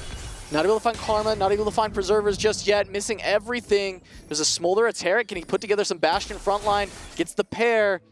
What else can he find? He's missing on everything he wants. As you said, Preservers, he's not seeing any of them. Gets the Taric 2, he's got a bunch of Bastions, but he doesn't have damage. Karma 1 is going to have to make all the difference with the scoreboard scrapper. Yeah, the win out here. Oh, no, he actually didn't take the... All right, has 2 Scholars in the back, Preservers here. Full items. He's going to have to itemize his Diana now. The big thing about Diana 2 is actually quite powerful because if she can cast twice, she goes into the backline directly to snipe out carries. Start of stage 2, this should be enough to stabilize. Tries to put it together, goes against Easy. This one should be a victory. He's carrying Hui currently. The board does look powerful for Hong Lian, but is it strong enough to win out? That is the big question that we're going to have. I think this was a good roll down, but he missed quite a bit of what he was looking for. Yeah, he really wanted to get a little bit more of the Preservers like you were mentioning. He already had the Fiora there, so he wanted to get the Morgana to kind of round the comp out. When you have a big carry, the rest of the team just needs to buff that carry. So Preservers and Arcana are typically going to be your best options in this cap-out board. He avoided some of the worst possible outcomes, and but I'm still not sure about the position. Strong stage 4 for sure. It's just about if other players can have some miraculous charms that just knock him out. It's very possible that a very strong combat charm could just knock you over. Yeah, and we see so much gold spent by Dish Soap and Kiyun. Go to 8, roll to 0. They're hoping to potentially even just rotate into Hong Lian now and maybe catch him. But that's a Karma 2 in the shop for Hong Lian. Just sell off one of the Gwens. This comp is now online. Absolutely massive find for him right here. If the target focus isn't on the Diana, I think he should be fine so far. Yeah. But it also comes down to where this Diana goes. Wrong direction. We really would have preferred him going into the back line there for the Diana. Does plenty of AoE damage, but not that great against single target. Never mind. Yeah, he's doing plenty. Double Ginsu Callista, but this is Hansing. Didn't even put in the Fairy Crown. Just wants to make sure he doesn't accidentally take down Hong Lian, who is their ace in this game. We'll be looking for that first place, playing the hero mode. And it's up to FNATIC to knock everyone else out from Weibo into that bottom 4 because Hong Lian is coming for first. Yeah, and we see Weijin and Malala here now in the 30s in terms of HP. It's been a while since we've been so tied up on Hong Lian's board, so let's take a look at what Malala and Weijin are rocking. Malala going for Preserver Warriors, and in the meantime we have Weijin going for Vanguard with Syndra, but looks like he's very far off his 3-star copies. Also doesn't have any Karmas or Namis there, so a bit of a low roll situation for Weijin. Yeah, he has these, you know, Incanter augments trying to buff that up and make the Syndra even stronger, and maybe that would increase his cap quite a bit if he had been able to get to the 3-star, but as you said, he's still stuck on level 6, so I don't think he's going to be the one to threaten Hong Lian. We're going to have to look at these other players, but there's the 3-star. Maybe this is an opportunity. Yeah, he wasn't there on the carousel, but able to find it at the very last second. Who is he going to be rotating in? On the other side for Weibo Gaming, it's very clear Kudze and Hong Lian are probably going to be their win-out players. So for FNATIC here, they really need to knock a couple of these players out early. Hanxing looks like the one they should be targeting. Yeah, Easy was playing the win streak early on, has moved on to be playing around a Nami and a Nasus, but not finding many upgrades. The Tahm Kench, the only full cost upgrade that the board has found. So the front line is relatively stable. Some item slams onto the Nasus, trying to deal some more damage to Weijin, and it looks like it will be successful in doing so. The Nami trying to get through this front line still. relatively close fight if the Syndra can get through, but it does seem like just for alone, Weijin gonna take another big hit. And so far, I really haven't seen a win out board yet. If Weijin goes down, like Weijin probably has the most potential to win out, but his front line just isn't there. What we've seen from a lot of players is in this situation, you want to kind of mix in. If you get a Briar 2, you get a Nasus 2, mix it in with the Vanguards, propel you further. But if we look at Weijin's spot, he actually rolled a lot of gold. He's stuck on level 7. He's not going 8 here. So can't really come down to Weijin and the Syndra win out. All right, Malala on the Karma 2. A couple Nasuses on the bench. Still, this board, once again, not looking strong enough to deal with Honglian, and it is on a 2-loss streak so far. Got the Fiora onto the Karma, but she's healing far too much for now. Dealing with Kiyun on the other side, who is playing the Nasus Trenchcoat. He does have that Protector's Vow as well to try and make this happen, blow up the front line. Looks like it might be enough to beat Malala, but Malala taking more damage is not necessarily what side of Kiyun actually wants. FNATIC going to be losing Weijin and Malala very shortly. They're both so incredibly low. Is there a player that can actually cap out Honglian here? 4-win streak all through stage 4. It's still going to be very precarious because on the other side of Weibo Gaming, they can't build their boards too strong. If they do, they might accidentally get a team kill. It would have had to be Kiyun, but looking at Kiyun now, right, this is Thieves' Gloves on Nasus instead of... I guess we got debated by the Nico transforming into Nasus. Yeah, I think there's still some, good synergy there in the stuns here. He probably just hit the Nasus too, and he probably just had the items on the Nico beforehand, unfortunately. But he could still go into that secret tech we were talking about. Because it doesn't look like he'll be able to knock out his teammates, so they just always have to check their boards and communicate here as well on some of the sides. You want your Tahm Kench on the side not on the side of the carries coming in from Honglian. Yeah, it does, as you said, seem like FNATIC does not have a good way to beat Honglian. And if that ends up being the case, considering Weijin and Malala are most likely to go 8th here, it's going to be hard-pressed for FNATIC to come back in this game. We might have FNATIC blowing out Weibo into the opposite happening this time around. Taking a look at Weijin, only at 10 HP here. His front line's already crumbling. Kudz is going to take him out. Yeah, it's just not even close in this fight. The 3-star Syndra just not getting the job done. Weijin gonna go down. That's gonna be the 8th place. Malala also falling in this fight. Double elimination, 7th and 8th. FNATIC having to go 1-2 from here. And yes, while they have the HP, they do not have the board strength to deal with Honglian. Kiyun just had his streak snapped here. Let's take a look at Dish Soap's board. It's been a while since we checked in on him. And honestly, this is not a high cap-out board. Has most of his offensive items onto the Milio. He's going to have to still transition this further, usually to the Xerath or something else, in order for this board to work. It looks like he's just trying to preserve HP. I don't really see this as potentially being a top 2 board. Yeah, major polymorph, not even any kind of cheese there to try and go for a 3-star 5 cost and make it happen, since there weren't any 2-star 4 costs anyway on the board. Might see EZ falling soon enough, but got the job done, avoided 7th and 8th place. Plenty of points for the team this time around. And the heroes are still alive. Honglian at 5. What masterful play of the lose out into the win out. We never thought he was going to click it. And he did, and he finds the Diana. I still couldn't believe it when I was shell-shocked for a long time. But it looks like it might work out here. They're not completely out of the woods. It's 5 HP here at the bottom, but the threats are gone. There's just not enough pressure from the other side. Yeah, the teammates can continue to sack if necessary, or at least position so Honglian can win. And we look at the boards of Dish Soap and Kiyun, and neither of them should be able to take down this board. Yeah, they just need to take out Dish Soap. If Dish Soap isn't second, the game is mathematically over. That's all they need to focus on. So it's going to be basically impossible for Dish Soap to hit any of his upgrades. There we go, easy, done enough. going up against Kazuha here. Should just be able to fall down. Doesn't really matter. This is good to keep some extra HP on yet another potential threat for first, even if Honglian goes down. Honglian is going to clean up on the other side versus Hanxing, and if you look at the easy board, he knew he was a goner, still holding on to the Recons, making sure that the Preservers are not going to be available for Dissoap. Dissoap on a 2-loss streak. Let's see what he needs to keep himself and FNATIC in the game. Still on Recon 1, still on Morgana 1. Doesn't look like he's going to be able to find any upgrades here. I'm pretty sure in a 4v2 situation that Weibo Gaming is going to be holding all of his copies for him. Yeah, just ends up grabbing an Nasus here, getting Hextech Gunblade. Nothing too special for either of the FNATIC members. Oh, finally gets the Recon too.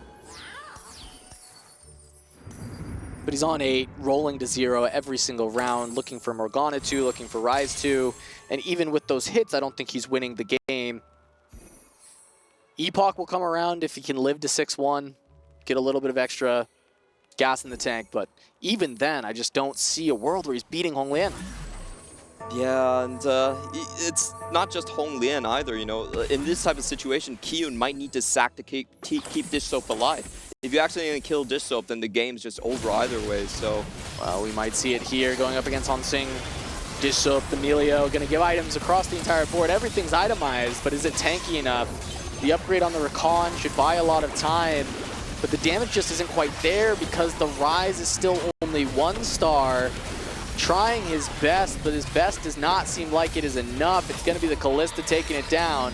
And we had an absolute stomp from the first game, and this time around it looks reversed, even though Dissoap does hang on with 2 health.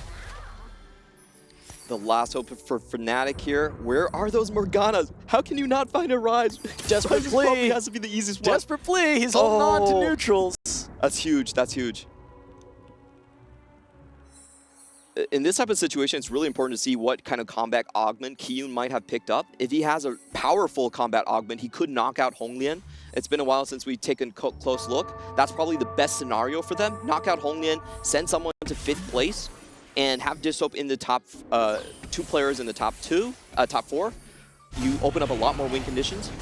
Yeah, and Honglian's been essentially donkey rolling on 8 as well as pretty much the entirety of this lobby, just trying to find as much power as possible. Beat people down. Dissoap looks like he will lose once again, but he does have the desperate plea to stay alive a little longer as Honglian going to dominate his fight. He's found plenty of upgrades now. Yep. Don't look at the right side. Dissoap is still alive. here. He's still here. The math is correct from our observers, but desperate plea is going to keep him in the game. And Kiyun not even being able to win out. So, you know, even if Dissoap's to rise, Kiyun also needs to stay in the top 2 here. So a lot of conditions need to go right. Hanxing we saw was playing I think a very popular build that we've been seeing, which is the multi-striker flex. A lot of forecast focus, especially playing around Nasus. Very strong board coming in here. And you know, going back to the start of the game, this is what I wanted to see a little bit more out of Weibo Gaming. Slow the game pace down a little bit, go more for cap-outs.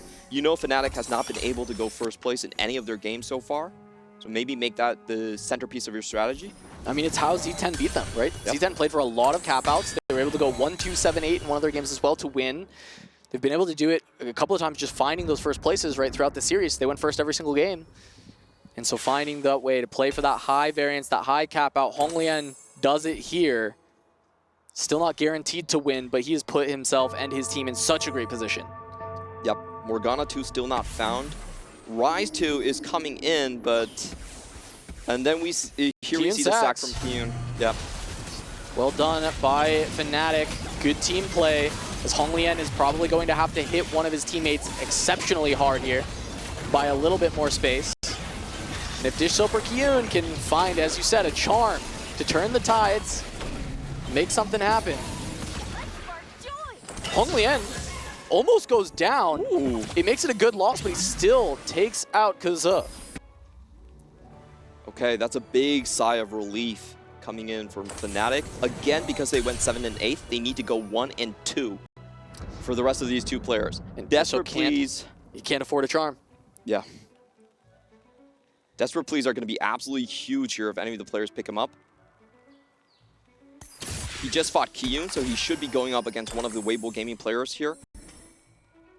I think he should be able to take out Han Xing. Yeah, he did everything he can to get stronger, right? He just grabs this Dragon Claw. There's nothing else he can do. Does not end up putting it on the Rakan, trying to keep a better item open for when the Melio casts. We can see the Morgana trying to stay alive in the front line. Does get the matchup he wants, right? This is Han Xing. This is the only person that he can potentially beat in the lobby. Rakan trying to stay alive a little bit longer as Ryze actually has the damage now, but the front line is gone. The Nasus is just far too strong. The damage from the Melio and the Ryze coming through the last second. The items, are they there? The Zillion, can the Zillion do enough? One more cast onto the Nasus. One more. Nasus still healing? Zoe, Nasus stays alive. The portal, what can it do? The Nasus does too much. Just Shulp almost had it. And he's gonna go down instead, and Hong Lian and Hong Xing hold fast, hold strong, and Weibo take game 2 and keep their hopes alive in the EWC. What a game to witness. 10 HP left on the winning team. It came down to a nail biter, a lucky roll of the die here. Scoreboard scrapper into such a strong win out on the side of Hong Lian. This is his style. This is why he's called the Magician. And Weibo Gaming are gonna take it to game 3. Clement, you prophet. You said Hong Lian, I just want him to go on an 11-loss streak, go down to whatever, 1 life, and then win out for this game number 2. You said that was the biggest change that Weibo could make to try and beat FNATIC. And what did we see from Hong Lian? I just want to say, I know my streamer too well. This is exactly what he does. It's bad for my heart, but I love watching his stream just because of this. He is my hero. Very good win coming out from Weibo Gaming. Lots of close fights going on. But in the end, you know, FNATIC, they continue this trend of not really being able to sort of force feed a strong win-out player. And that is something that, you know, that they should be taking a look at. If you have the opposing team that has a win-out player, it means the rest of the team needs +2 points. FNATIC continues the streak of not being able to find a first place here in the EWC. This is massive. Z10 showed us before. Now Weibo showing us the power. Playing that all or nothing, first or eighth style in this format, because first is so powerful, having that extra point guarantee in any tie breaks. Yeah, it's just absolutely massive. I think if it was Panda looking at that multi-striker spot where he had combat caster, I don't think there was any shot that there was going to be a Golden Quest selected right there. Well, thank you, Mordog. Yeah, we can mark that one game. off the bingo card, right? I didn't think I'd see a Golden Quest clicked a single time this tournament, and we got it from Hong Lian in this game. It was the Diana. You did say Diana was one that could be an out. There were some misses, but Diana was found in a stable front line is the best way to find your footing in a game when you really need to win out, especially since Karma 1 still a powerful unit. Perfect open items for Hong Lian as well. Had the Death Cap and the BT, so good win. Absolutely love to see it. Now FNATIC and Weibo both a single life in this tournament. We're gonna have to see which of them can survive and whose dreams and keys will be crushed. We're going to a short break, but we'll be back with game number 3.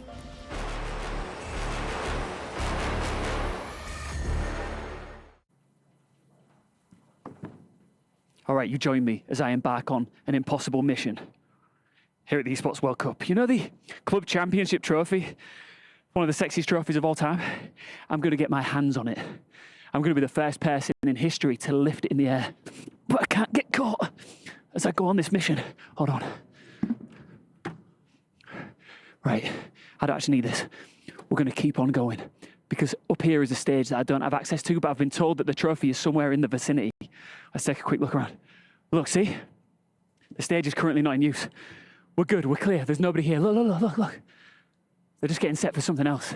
But I have been told, hold on, I'm gonna have to go low here. I have been told that the trophy is apparently around this corner. Oh, I think we're good. Come on, follow me. Oh, look at it. I can see it, I can see. Shh, chill, chill, chill, chill. Let's go here. See, look over there. There's the trophy in all its golden glory, and I'm gonna lift it. Problem is we've got a security guard, hold on. Hey, man. How you doing? Salam alaikum. The stage. Okay. There's somebody on it that's not supposed to be on it. Can you just go deal with that? I think you should go get them off. Oh, yeah? Yeah. Is that okay? Yeah. Thank you, bro.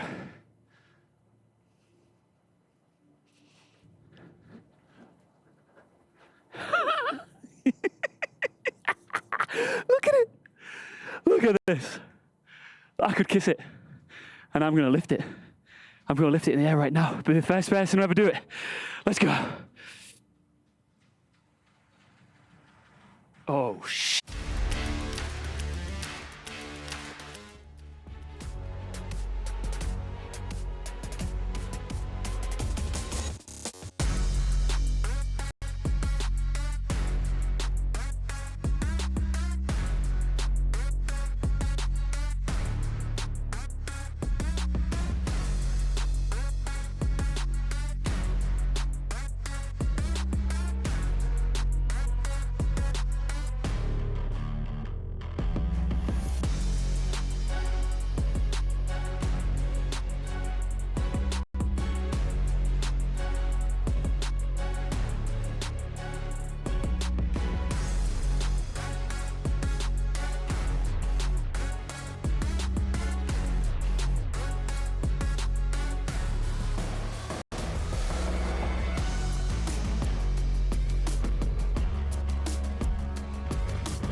Welcome back to TFT at the EWC.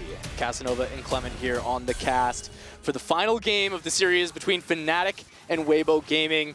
One of these teams will be going home, dreams crushed, after this game of Teamfight Tactics, Clement, and it has been so incredibly close between the two. And boy, would I miss all of these players. Whichever one goes back, it's going to be heartbreak. It's going to be sad for the tournament because the caliber of these players, their storylines has just been absolutely amazing.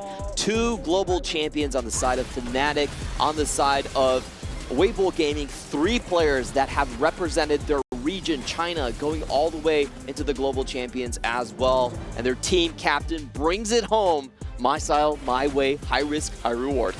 Yeah, Hong Lian saying, you know what, team, I will be the carry now. I will take you on to victory. I will take it with a golden quest along the way. Getting that Diana 3 from that on a single life. 5 health remaining. Massive roll down. Doesn't even hit everything he needs, but does do a beautiful roll down, not skipping any units, putting together a board, not playing too greedy on that 160 gold, and being able to put together a first place performance. A 4-2 before he starts to win any rounds in the game, and he transitions into a victory. This is the, game theory optimal style to play to play Teamfight Tactics. You occur the most gold, you get interest earlier, so that snowballs effects later on, but the big problem is you have to transition quickly and precisely to stabilize. I just want to say, kids, don't try this at home. You have to be very practiced on it. Yeah, and I think you were good to point out, hey, he's not the fastest, but he was so precise. I've seen roll downs way quicker than that, but speed isn't everything, because we see people do those big 100 gold roll downs where they roll so fast, and they skip a unit here or there. They maybe aren't getting every single thing that they could get. They're looking for particular things. Hong Lian just built the best possible 4-2 board that he was given off of the rolls that he had, and then from there was able to turn it into a winning composition. What a fun way to bounce back from Weibo Gaming. It was a complete blowout in game 1. We have to, harken back to that game. They tried to play a little bit too much tempo, while on the other end, FNATIC was holding all of their Syndras. This time around, I do think that they adjusted their strategy, have a clear win-out player, and we saw a lot more 4-cost boards on the other side as well, going for the Callista sort of flex level 8 playstyle that has been very popular in the Chinese server. And with so many players on this FNATIC roster who have been praised for being lethal in checkmate formats, the fact that they have not been able to find a first here at the EWC is insane to me.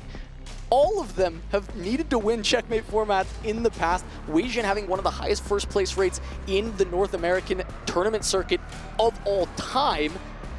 Malala's done it twice in a single set, Vegas Open and the Set 10 champs, Dish Open Set 11, and they haven't been able to put together a hero moment to get that first. I'm not really sure if it's in their team strategy. They have played very mid-tempo, sort of just outpace the other team, go for cost if you need be, not playing for the highest cap.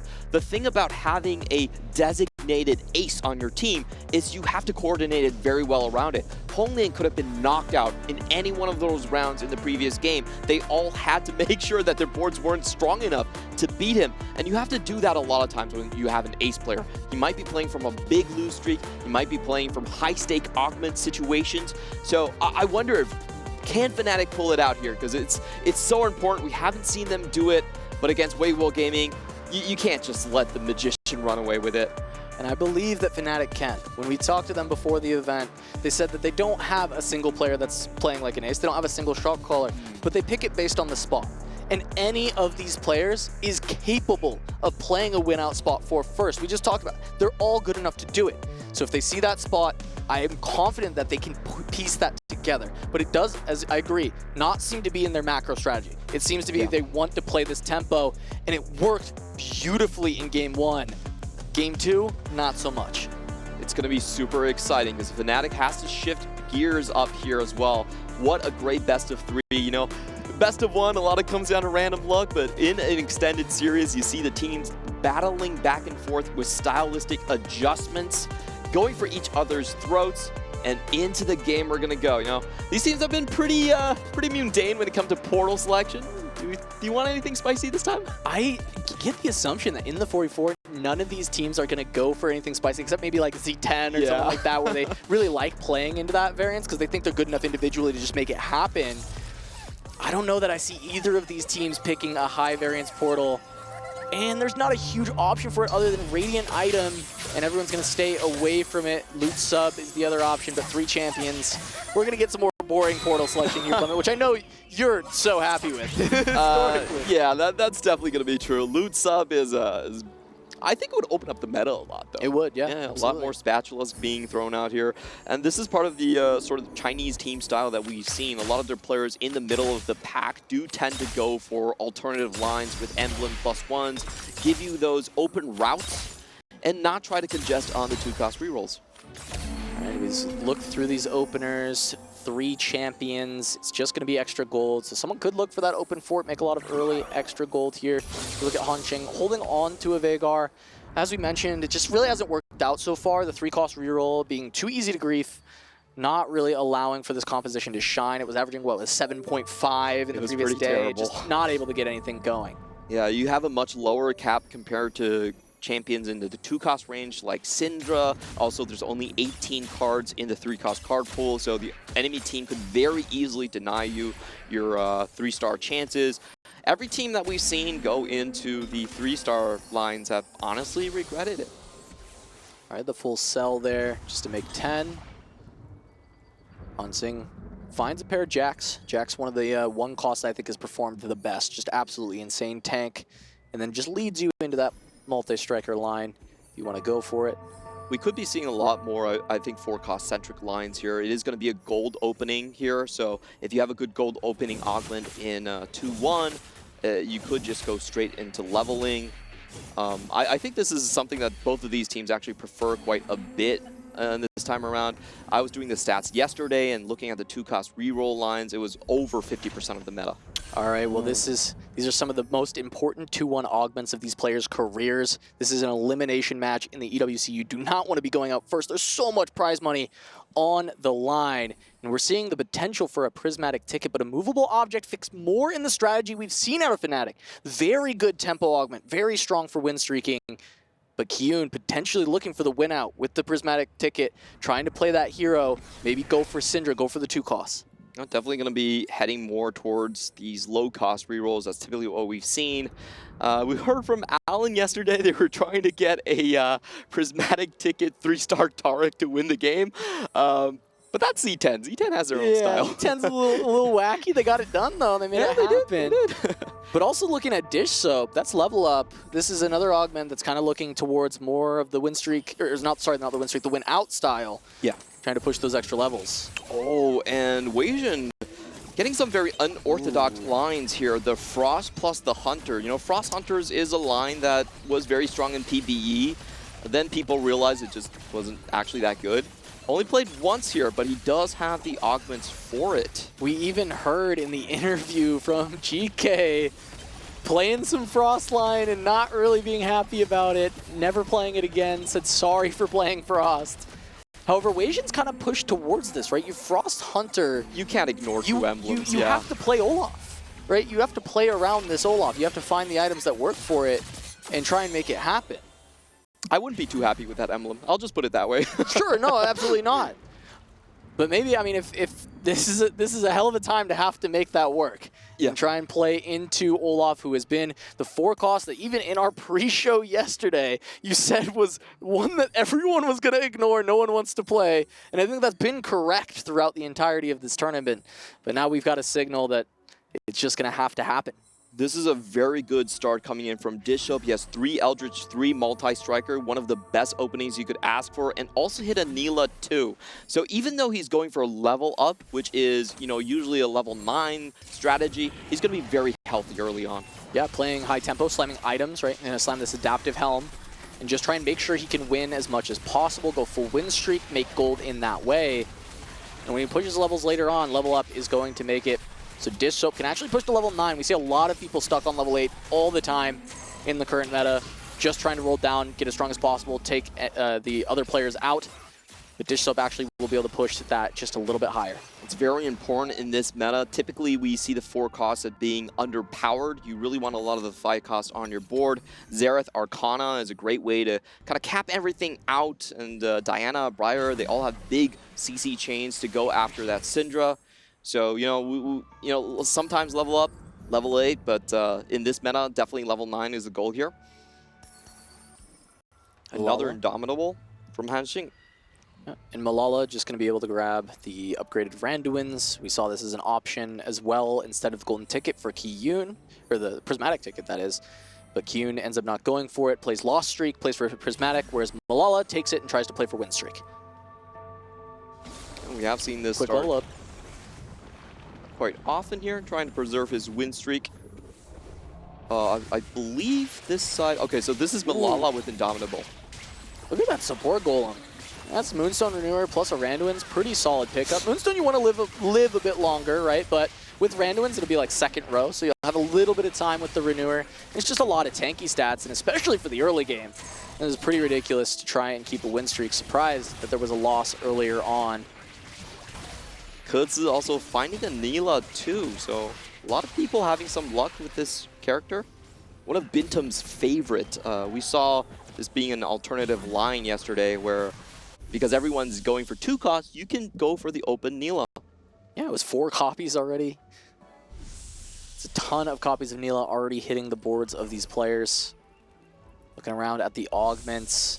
A couple Shimmer Scale pickups as well, which is going to just inflate the econ for CN once again. It's Honglian and Easy, the 2 players who have been the aces for the team, having early 2-1 augments that can lead towards a win out, and Honglian on the lost streak once more. I will say it does look like Kiyun has more chance to preserve his lost streak because he can just full open. That's looking like what he's about to do. And the key thing is, what sort of reroll line will he go for with the prismatic ticket? He secured himself a Gwinsu's early on, which opens a lot of lines. I think it's the most flexible. You know, you could go for the Ujings. We said it's not best statistically.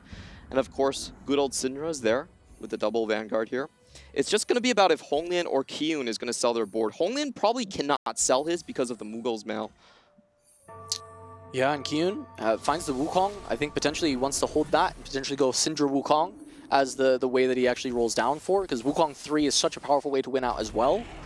Gives him more options. If he rolls at 7 instead of 6, goes for Wukong, goes for Syndra, can pick up Karmas, can actually find ways to continue to cap that board even higher. Kiyun going to take the loss. He did sell his board, it looks like. What an obscene board from Dish Soap early on. Playing level up and, you know, still keeping a full win streak.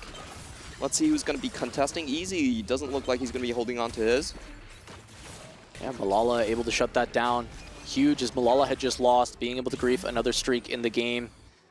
Massive for FNATIC. Dish Soap, the only one on the full win.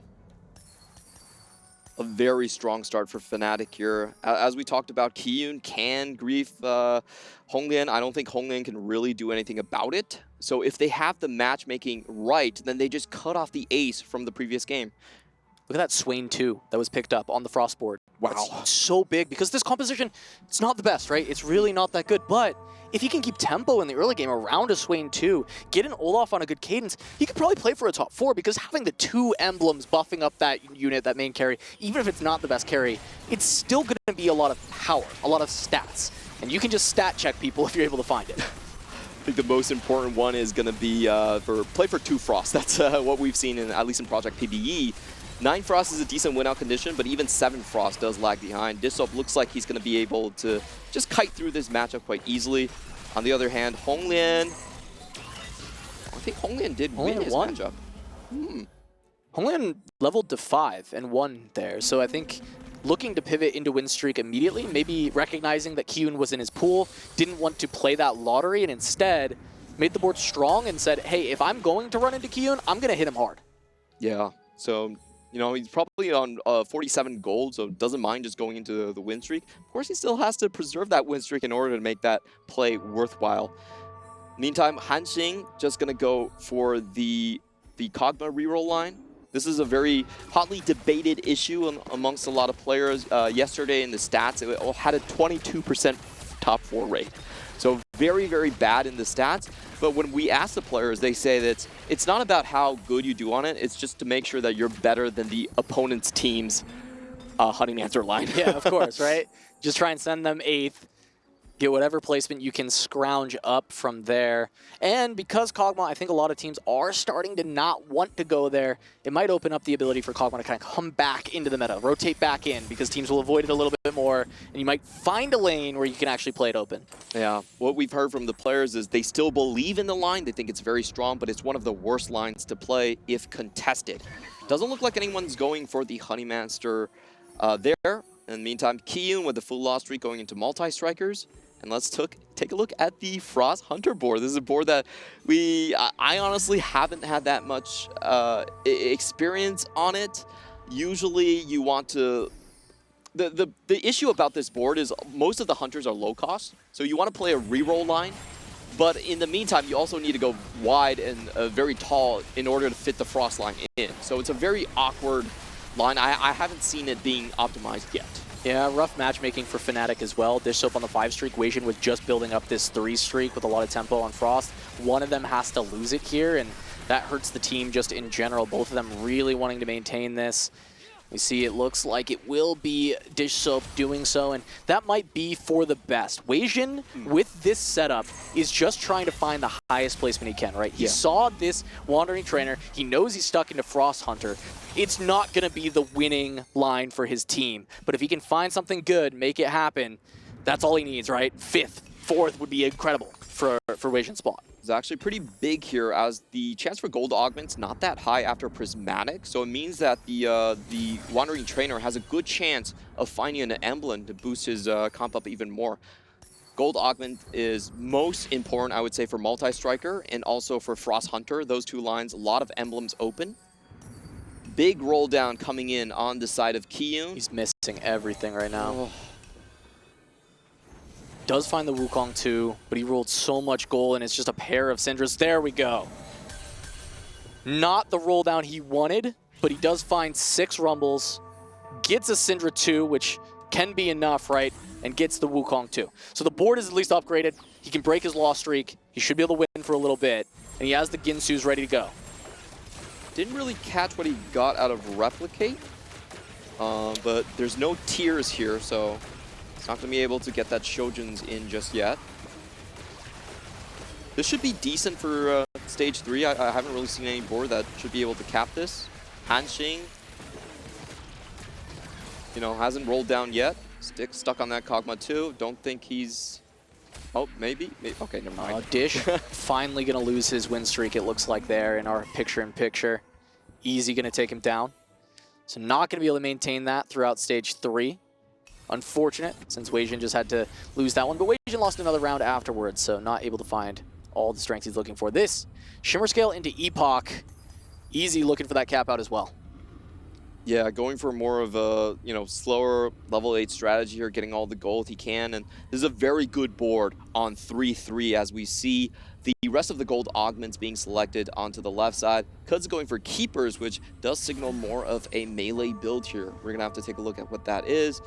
No extra emblems coming in for Weijin. I would really like to see the extra frost emblem. Yeah, at least be able to have a chance to try and play the vertical in this game. Instead, though, just going to be the support golem coming through. Just find some extra power for the composition. So much gold for Easy. 40 gold, level 7 on 3-3. Very like accelerated by the Shimmer Scale. Yeah, a 3 gold round coming in from Easy on level 7. And it will be bows coming out from Kiyun's Replicate. Actually not going to go for a tier build at all on the Syndra. Full attack speed stack. Yeah, and this loss hurts. Kiyun really needed to kind of break the loss streak, but it's continued. 8 losses. I'm kind of surprised on that roll down. I think it just comes down to not having combat augments at this point, going up against a lot of strong support golems. Let's take a look at the forecast. There is a Olaf for Weijin. Olaf. Yeah. Nobody's going to take that away from you, Weijin. You can True, true. Nobody's stopping you there. A very key piece as it fits all of his emblems there. And taking a look at some of the other win streak players on the top of the board, Easy. Wow, Easy win streaking with double gold generation. That's going to be a scary player when it comes to late game. Another roll down for Kiyun. Prismatic ticket should help here. Finds another rumble. Still just missing on the Syndras. There we go, double Syndra shop. 1 rumble away. Sells out to buy the Vex. Another Syndra 2. 3 away. Might need to sell some of these other 2 costs here. I'm not sure if he's going to go for both. Yeah, I mean, if he's going for Galio, he's close to Galio. Might have to just give up for the time being on either the Tahm Kench or the Mordekaiser. So it looks like Milala and Hanxing are just going to take each other out. Both going for the Honeymancer line here. Should give some reprieve. No. No. Oh, the wave from Nami, can it buy time? It just doesn't. Oh. Kiyun just doesn't have the stacks on the Syndra either. I think that's another big deal is he's lost so much that the Syndra has not gotten stacked up and he's losing all these fights. Galio 3, sure. He needs some big hits from Prismatic Ticket here. Rumble, Galio, 2 more Syndras, only 10 gold. I mean, surely this should be stable, right? 2 9 costs, lose 3 streak. costs, 1 more. Mordekaiser 2 as well. Finds the Vex 2, but he can't level the 7. I mean, he just has no gold. He can't go 7. Needs to find the Syndra, but he's so far behind, and this was supposed to be one of the heroes for the team. This was supposed to be the win-out player. And while he's found the front line now, he doesn't have the items. He doesn't have the Syndra online. He doesn't have the stacks going. It's just pretty unlucky. We didn't see that many Syndras outside of his board, and this is always the dangers of playing full loss streak into big roll down is sometimes you can just miss those roll downs. And it was maybe the least contested Syndra has been all series. True. And it was Prismatic Ticket. And Kiyun just not able to find the units. I will say though, this is I consider it a salvageable situation from him. Okay, so Honglin's holding the Syndra 0, he has 5 copies. There it is. He does have 2 3-star frontline units. Yep. And is only 1 off Syndra. So once he hits that, I still think he has a very high chance of stabilizing on stage 4. I think so too. I think he can get there. Level 7, he already has the Vex ready to go. Hit the board. He just needs that Syndra to show up ASAP. It cannot be a couple rounds. It has to be here, has to be 4-1. Yep. Just can't really wait much longer. Also going to the full lose streak mode here. There's 2 players outside with, that's interesting. I'm pretty sure Hanxing's playing for the Kog'Maws, but he's Syndra going to take it. Nice. Such a massive hit. Saves the game for Kiyun here. We'll see if it's enough. but he does have the upgraded Tahm Kench in the front line as well, so his Vanguards should be able to hold strong. 2 3-stars, rest of the front line's upgraded. Yeah, I don't really see any board beating him as of now. Should be safe into going later into the game, stage 4, stage 5, build up his economy once again. In the meantime, Disum already level 8 on 4-1 with Martyr. This is going to be the ace player, the cap-out player coming in for FNATIC. Yeah, able to find the Nora. This time around, a couple players playing that kind of more first-rate style when we'd seen FNATIC previously always playing more for tempo. But we know so many of these players are good at playing for first. And Dishsoap going to try and show it here. Gone to 8 already with this level up on 4-1. Finds a 5 cost to play around. Losing that fight, though, to the Frost. See if that composition can come together as well, because I know Weijin is just scrapping for placements. Kazu with a big win streak, 5 there. I think he's on the multi-striker lines. We are looking at, I believe, Hanxing's board, trying to cap out onto the Kog'Maws. On the other hand, taking a look at Easy's board, going into some of the Bastion Scholar line, not a particularly strong line. I don't think this is going to be the win-out player for them. Ooh, reinforcements taken. Didn't hit anything? Didn't take Finds it? Fiora. Okay, there it is. There you go. Exactly what he was looking for. Hanxing putting together a strong board. Oh, so he pivoted off the Kog'Maw. Okay, good move there. Is going to go into Warrior Preservers. Found a Diana as well. Sells a lot of the board off, but that will pair with the Bastion. Gets the Pyros in. Yep, this is exactly how you want to build the board out. Hadn't slammed items yet, going up against Honglien. Can hold back, but it depends who they want to win here. Looks like the items are going to start to come down, though, for Hanxing. Small point of worry is that there still is no sustain items coming out on the side of Fiora. Of course, she does have the Knight's Vow and the Warrior proc there. It's typically not enough. Meanwhile, for Honglien, already with the Xerath, so potential ability for some Ascendant Charms coming in. Oh, Kiyun losing again. The multi-strikers reroll in this game, able to get it done. That was a Jax 3. Kiyun so close to that win, but taking another hit, even though that board feels like it should be so stable. Wow, Keepers, very good Randuin items. He's very far away from the Kassadin, but it doesn't matter. It's the Jax able to carry through. And I like this build coming in from on the side of Akali. I think Akali is just not a very stable unit most of the time, so it just plays TG? full tempo. Yeah, just slap a TG on and just hope for the best. Yeah, I mean, it makes sense. And we see the press attack being picked up. 4-2, massive hit to be able to make this comp continue to win streak in stage 4. Keep Keza potentially just making it into the top 4 for sure with that, holding on to so much extra HP. Milala's holding on to the Kassadin, so after Hanxing pivoted away, Milala now putting his focus onto the multi-striker, trying to keep the other 2-cost reroller down, because he will be rerolling a lot himself. But his spot is very precarious. Hasn't hit any of the 3-stars. He's contesting his front line against Kiyun, and he's only on 20 gold, so the non-win-out players in Weijin and in Milala, I think, are in a bit of trouble here going later into the game. Yeah. Weijin actually going for the, I like this augment a lot, Everfrost. Good pickup for him. I bet you so much of the audience has never seen this augment. Can you explain what it does? Because, come on, nobody's playing Frost right now. It gives you an Everfrost on a dummy, essentially, and once it hits 0 HP, then it sort of goes into stasis and then regens back again. It's a very good stalling option.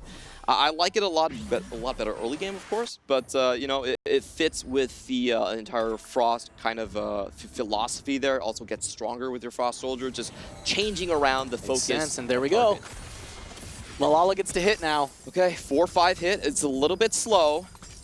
It's too slow for this to win the lobby, but if he can hold on for an extra placement or two, he's be just massive. Taking away all the Kassadins. That's all he needs to do here. Let's see if he can break the win streak of Kudzu. If he can do that, hang on as long as possible, make sure Kudzu just doesn't run away with the game. That's his job. He missed the Nunu, found the back line, but he can be supplemented by this Randuin's. By a little bit of extra time, make the front line stronger, even if he hasn't found the 3-stars. Going up against Easy, already with the Karma 2 here. Frontline gets an additional item. Yeah, the Mogul's Mail doing so much work, but Tarek too, so tanky. Malala gonna take another hit. In the meantime, Kerzy putting Dissoap very low. Dissoap only on 14 HP, and he only has 4 gold, so he doesn't even have the gold to go to level 9. This is the problem with a lot of times when we talked about level up. You need to go to level 9. It's not something where you can roll a lot on level 8. Yeah, Dissoap went to 9, 14 life, didn't get stable. So look, just Nora 1. Ooh. No legendary upgrade yet. Very tough situation. Does find the Morgana at least. The rest of the team re-rolling 2 costs for the most part. The 4 costs are not pulled out of the pool. Dissoap in a lot of trouble, runs into Kiyun. He's not beating Kiyun here. Kiyun did not weaken himself because Kiyun can't really afford to. If he's to fight anybody on the other side, he needed to be strong enough. Dissoap likely gonna go to 1 life here. He needs to find some kills at the very least. Make sure he doesn't just fall down. Looks like he'll get enough kills. Still holding on to dear life. His backline is getting targeted now. Everything falling down. And that's just the danger of level up, you know. You go in, you have to bet on those 10% odds. 1 life for Dissoap. Only 10 gold. See what he can get off of neutrals here. Hansing, the only one from Weibo in danger as of right now. Kiyun and Malala, both kind of free-falling, but Kiyun is stabilized. Kiyun is stabilized on the Syndra. Malala, not so much. Still level 6, needing to push levels after hitting that Cogmaw. Yeah, Malala is going to go bot for no matter what happens. I think the big thing for Dissoap here is just hope that he gets some more gold, that he can get those legendary upgrades. Nasus 2 would be huge here. Okay, that's a lot of gold. Yep. Melio to instantly upgrade on Nasus. He's hitting. Recon 2. Nora huge pair. hit, huge hit. His damage is still lacking, but the Melio can help out with the items.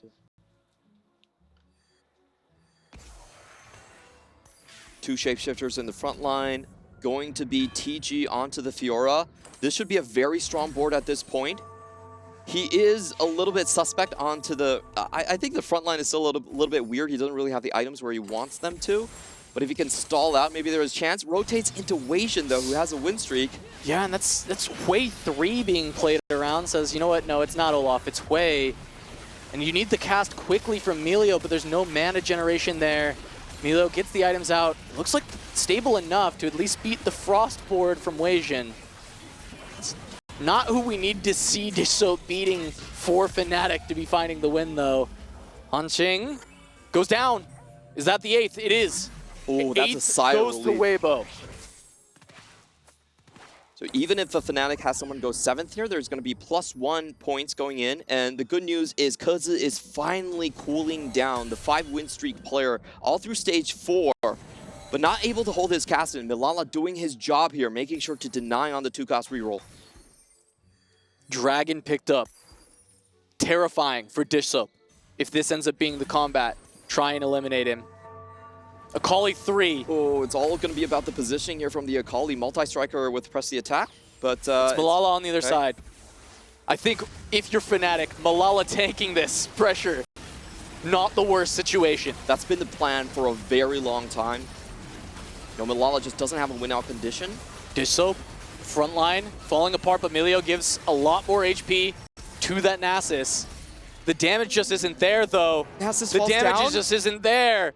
The Taric stays alive even longer. One more cast from Nora, it doesn't come through. Melio does enough. Oh, he gets one more knapsack cast, and he stays alive. Dissoap, 2 HP, still there. That was so close. It was the last cast coming in. Another upgrade for Kerzy. Easy, still so strong.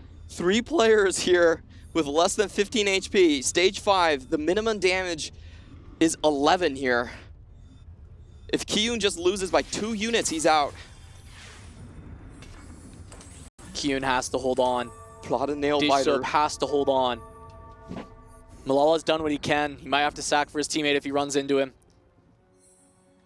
Looks like here, Dissoap, this fight looks winnable. Karma 2 with perfect items with a very bad roll onto the Ornforge here. Double Luden's not going to do much. Trenchcoat comes out, breaks, giving items from the Melio. Looks like it's plenty for Dish Soap. The Karma's still doing lots of damage though. There is a tank in the front line, still alive, living for far too long. One more cast from Melio. Doesn't quite do enough. The Nora. Dish Soap's down. Dish Soap goes down. Dish Soap dies to the Ghost? And now Malala and Kiyun both on a single life. Weijin losing as well. Top 3 is Weibo. Bottom 3 FNATIC. A heartbreak for North American fans, for America's fans. Not like this, not like this. We don't want another blowout game. I want a closer comeback. But who can carry FNATIC here? But we talked about Malala doesn't really have a chance. Kiyun low-rolled very heavily early on. He just needs more tank items. Let's see if he can potentially stack through. On the other hand, for Weijin, I don't really see this single blaster unit being enough. Weijin is never supposed to be the hero here. Playing around that Frost Hunter from early on. Just trying to make as best as he can. Kiyun and Dish Soap, the spots to try and cap.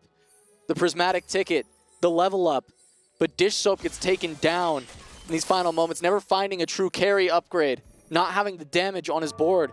And Kiyun can't find that Syndra, even though it wasn't as heavily contested. Things are getting very dicey for FNATIC. I just can't have an optimistic outlook here. I want this game to be much closer than it is. Malala, I think he's done his job. He's brought Keza down a little bit, but the pivot from Hanxing was, I think was pretty clever at some point. It's Malala versus Kiyun. One of them has to go. Kiyun has the better shot at winning. Malala's going to go down. Weijin has to hold on. Weijin has to deal damage to the CN players, but he lost. HP. If FNATIC have one more player in the bottom 4, then it's mathematically over. The most star-studded roster in the tournament just going out in the first elimination bracket. Massive upset by Z10, taking FNATIC down, sending them to the lower bracket. With Weibo, I'd still consider it an upset over FNATIC, even though it is much closer in our initial expectations of these team skill. I definitely had FNATIC a tier above Weibo Gaming in my own list so far. Let's see if they still have a chance. 5 HP between 2 FNATIC players. Hong Lien still so healthy, and that's the next person on the HP. Weijin fighting against Easy, having to play around Frost, having to play around Hui. Not a unit that we have seen much success from. We do have the Olaf in the back line, able to try and keep Malala alive. Can he pull it off? The front line's still there. Weijin going to lose this fight.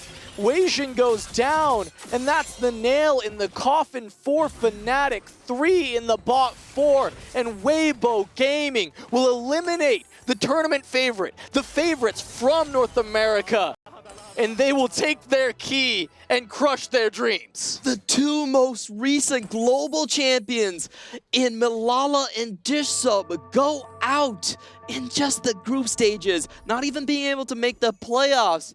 Weibo Gaming proves that CN is not a region that you can underestimate. They're only the 3rd seed out of that region, but putting on a masterclass, a beautiful series where they were blown out in Game 1, came back on Hong Lien in Game 2, and got a lot of luck on their way in Game 3. Time and time again in Teamfight Tactics, we talk about CN, North America, kind of the best 2 regions that we have, and CN coming to try and prove that they still are on top. Just because they have a drought of winning set championships, their streak was never a fluke. They still put the most players into the final day of championships, and they're going to try and put the most teams into the final days of the EWC. Kezi finally breaking out with some laughter. It's been a while since he's been on the international stage. He's going to get his name out there. Feel incredibly happy for this player. It's been a long time in the TLC competing. And yeah, I just think this, this game, unfortunately, I don't think FNATIC did a lot wrong there. Malala, he brought Hanxing down, but the issue is they went for a lot of high cap play styles, and unfortunately they low rolled a ton. Unfortunately, level up from Dish Soap didn't really work out. He had to roll a lot on level 8 to stabilize, wasn't able to do so, and then low rolled on level 9 again. It's just heartbreaking to see that from some of our best players cannot get away from a bad Mork Dog moment. Yeah, and Kian, right, low rolling, trying to find the Syndras. We did see that Hong Lian was holding 5 copies, but when it comes to Syndra being held, I think this is one of the games where she was being held the least, and just still not being able to find it with the Prismatic ticket.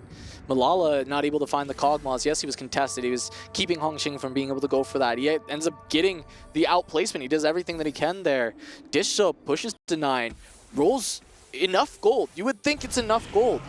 Does not find a carry unit, even though he upgrades the front line. And yeah. The Melio, while it's great, you want an upgraded Melio. It's great for capping out your board at the very highest. You still need a carry to anchor around it. Just never showed up. His backline carry was still 1 star when he was eliminated, only able to find the Nora 1. So, just a unfortunate moment coming in here. Kiyun also going to get eliminated. Of course, we're going to have to play the game out for sportsmanship. I just feel so happy for these players. Oh, yeah. Easy especially. He is the only player on this roster that has not been to a global championship, but all of the other members are talking him up. He's the new young talent. He's the one with the study group, the coach of the team, the ace in their previous series, and now he's going to be able to move on with that pedigree of the EWC group stage, beating FNATIC. No less. And look, there were worries at the start of this series, right? He had such an incredible day 1, and then he starts out with that very tough 8 that it looks like might have been able to be played a little bit differently, a little bit better. But Easy bounces back in games 2 and 3, having phenomenal placements, doing a really, really solid job. And honestly, though, the all-star for this one, for this series, you got to look at top of the tables here, Hong Lian.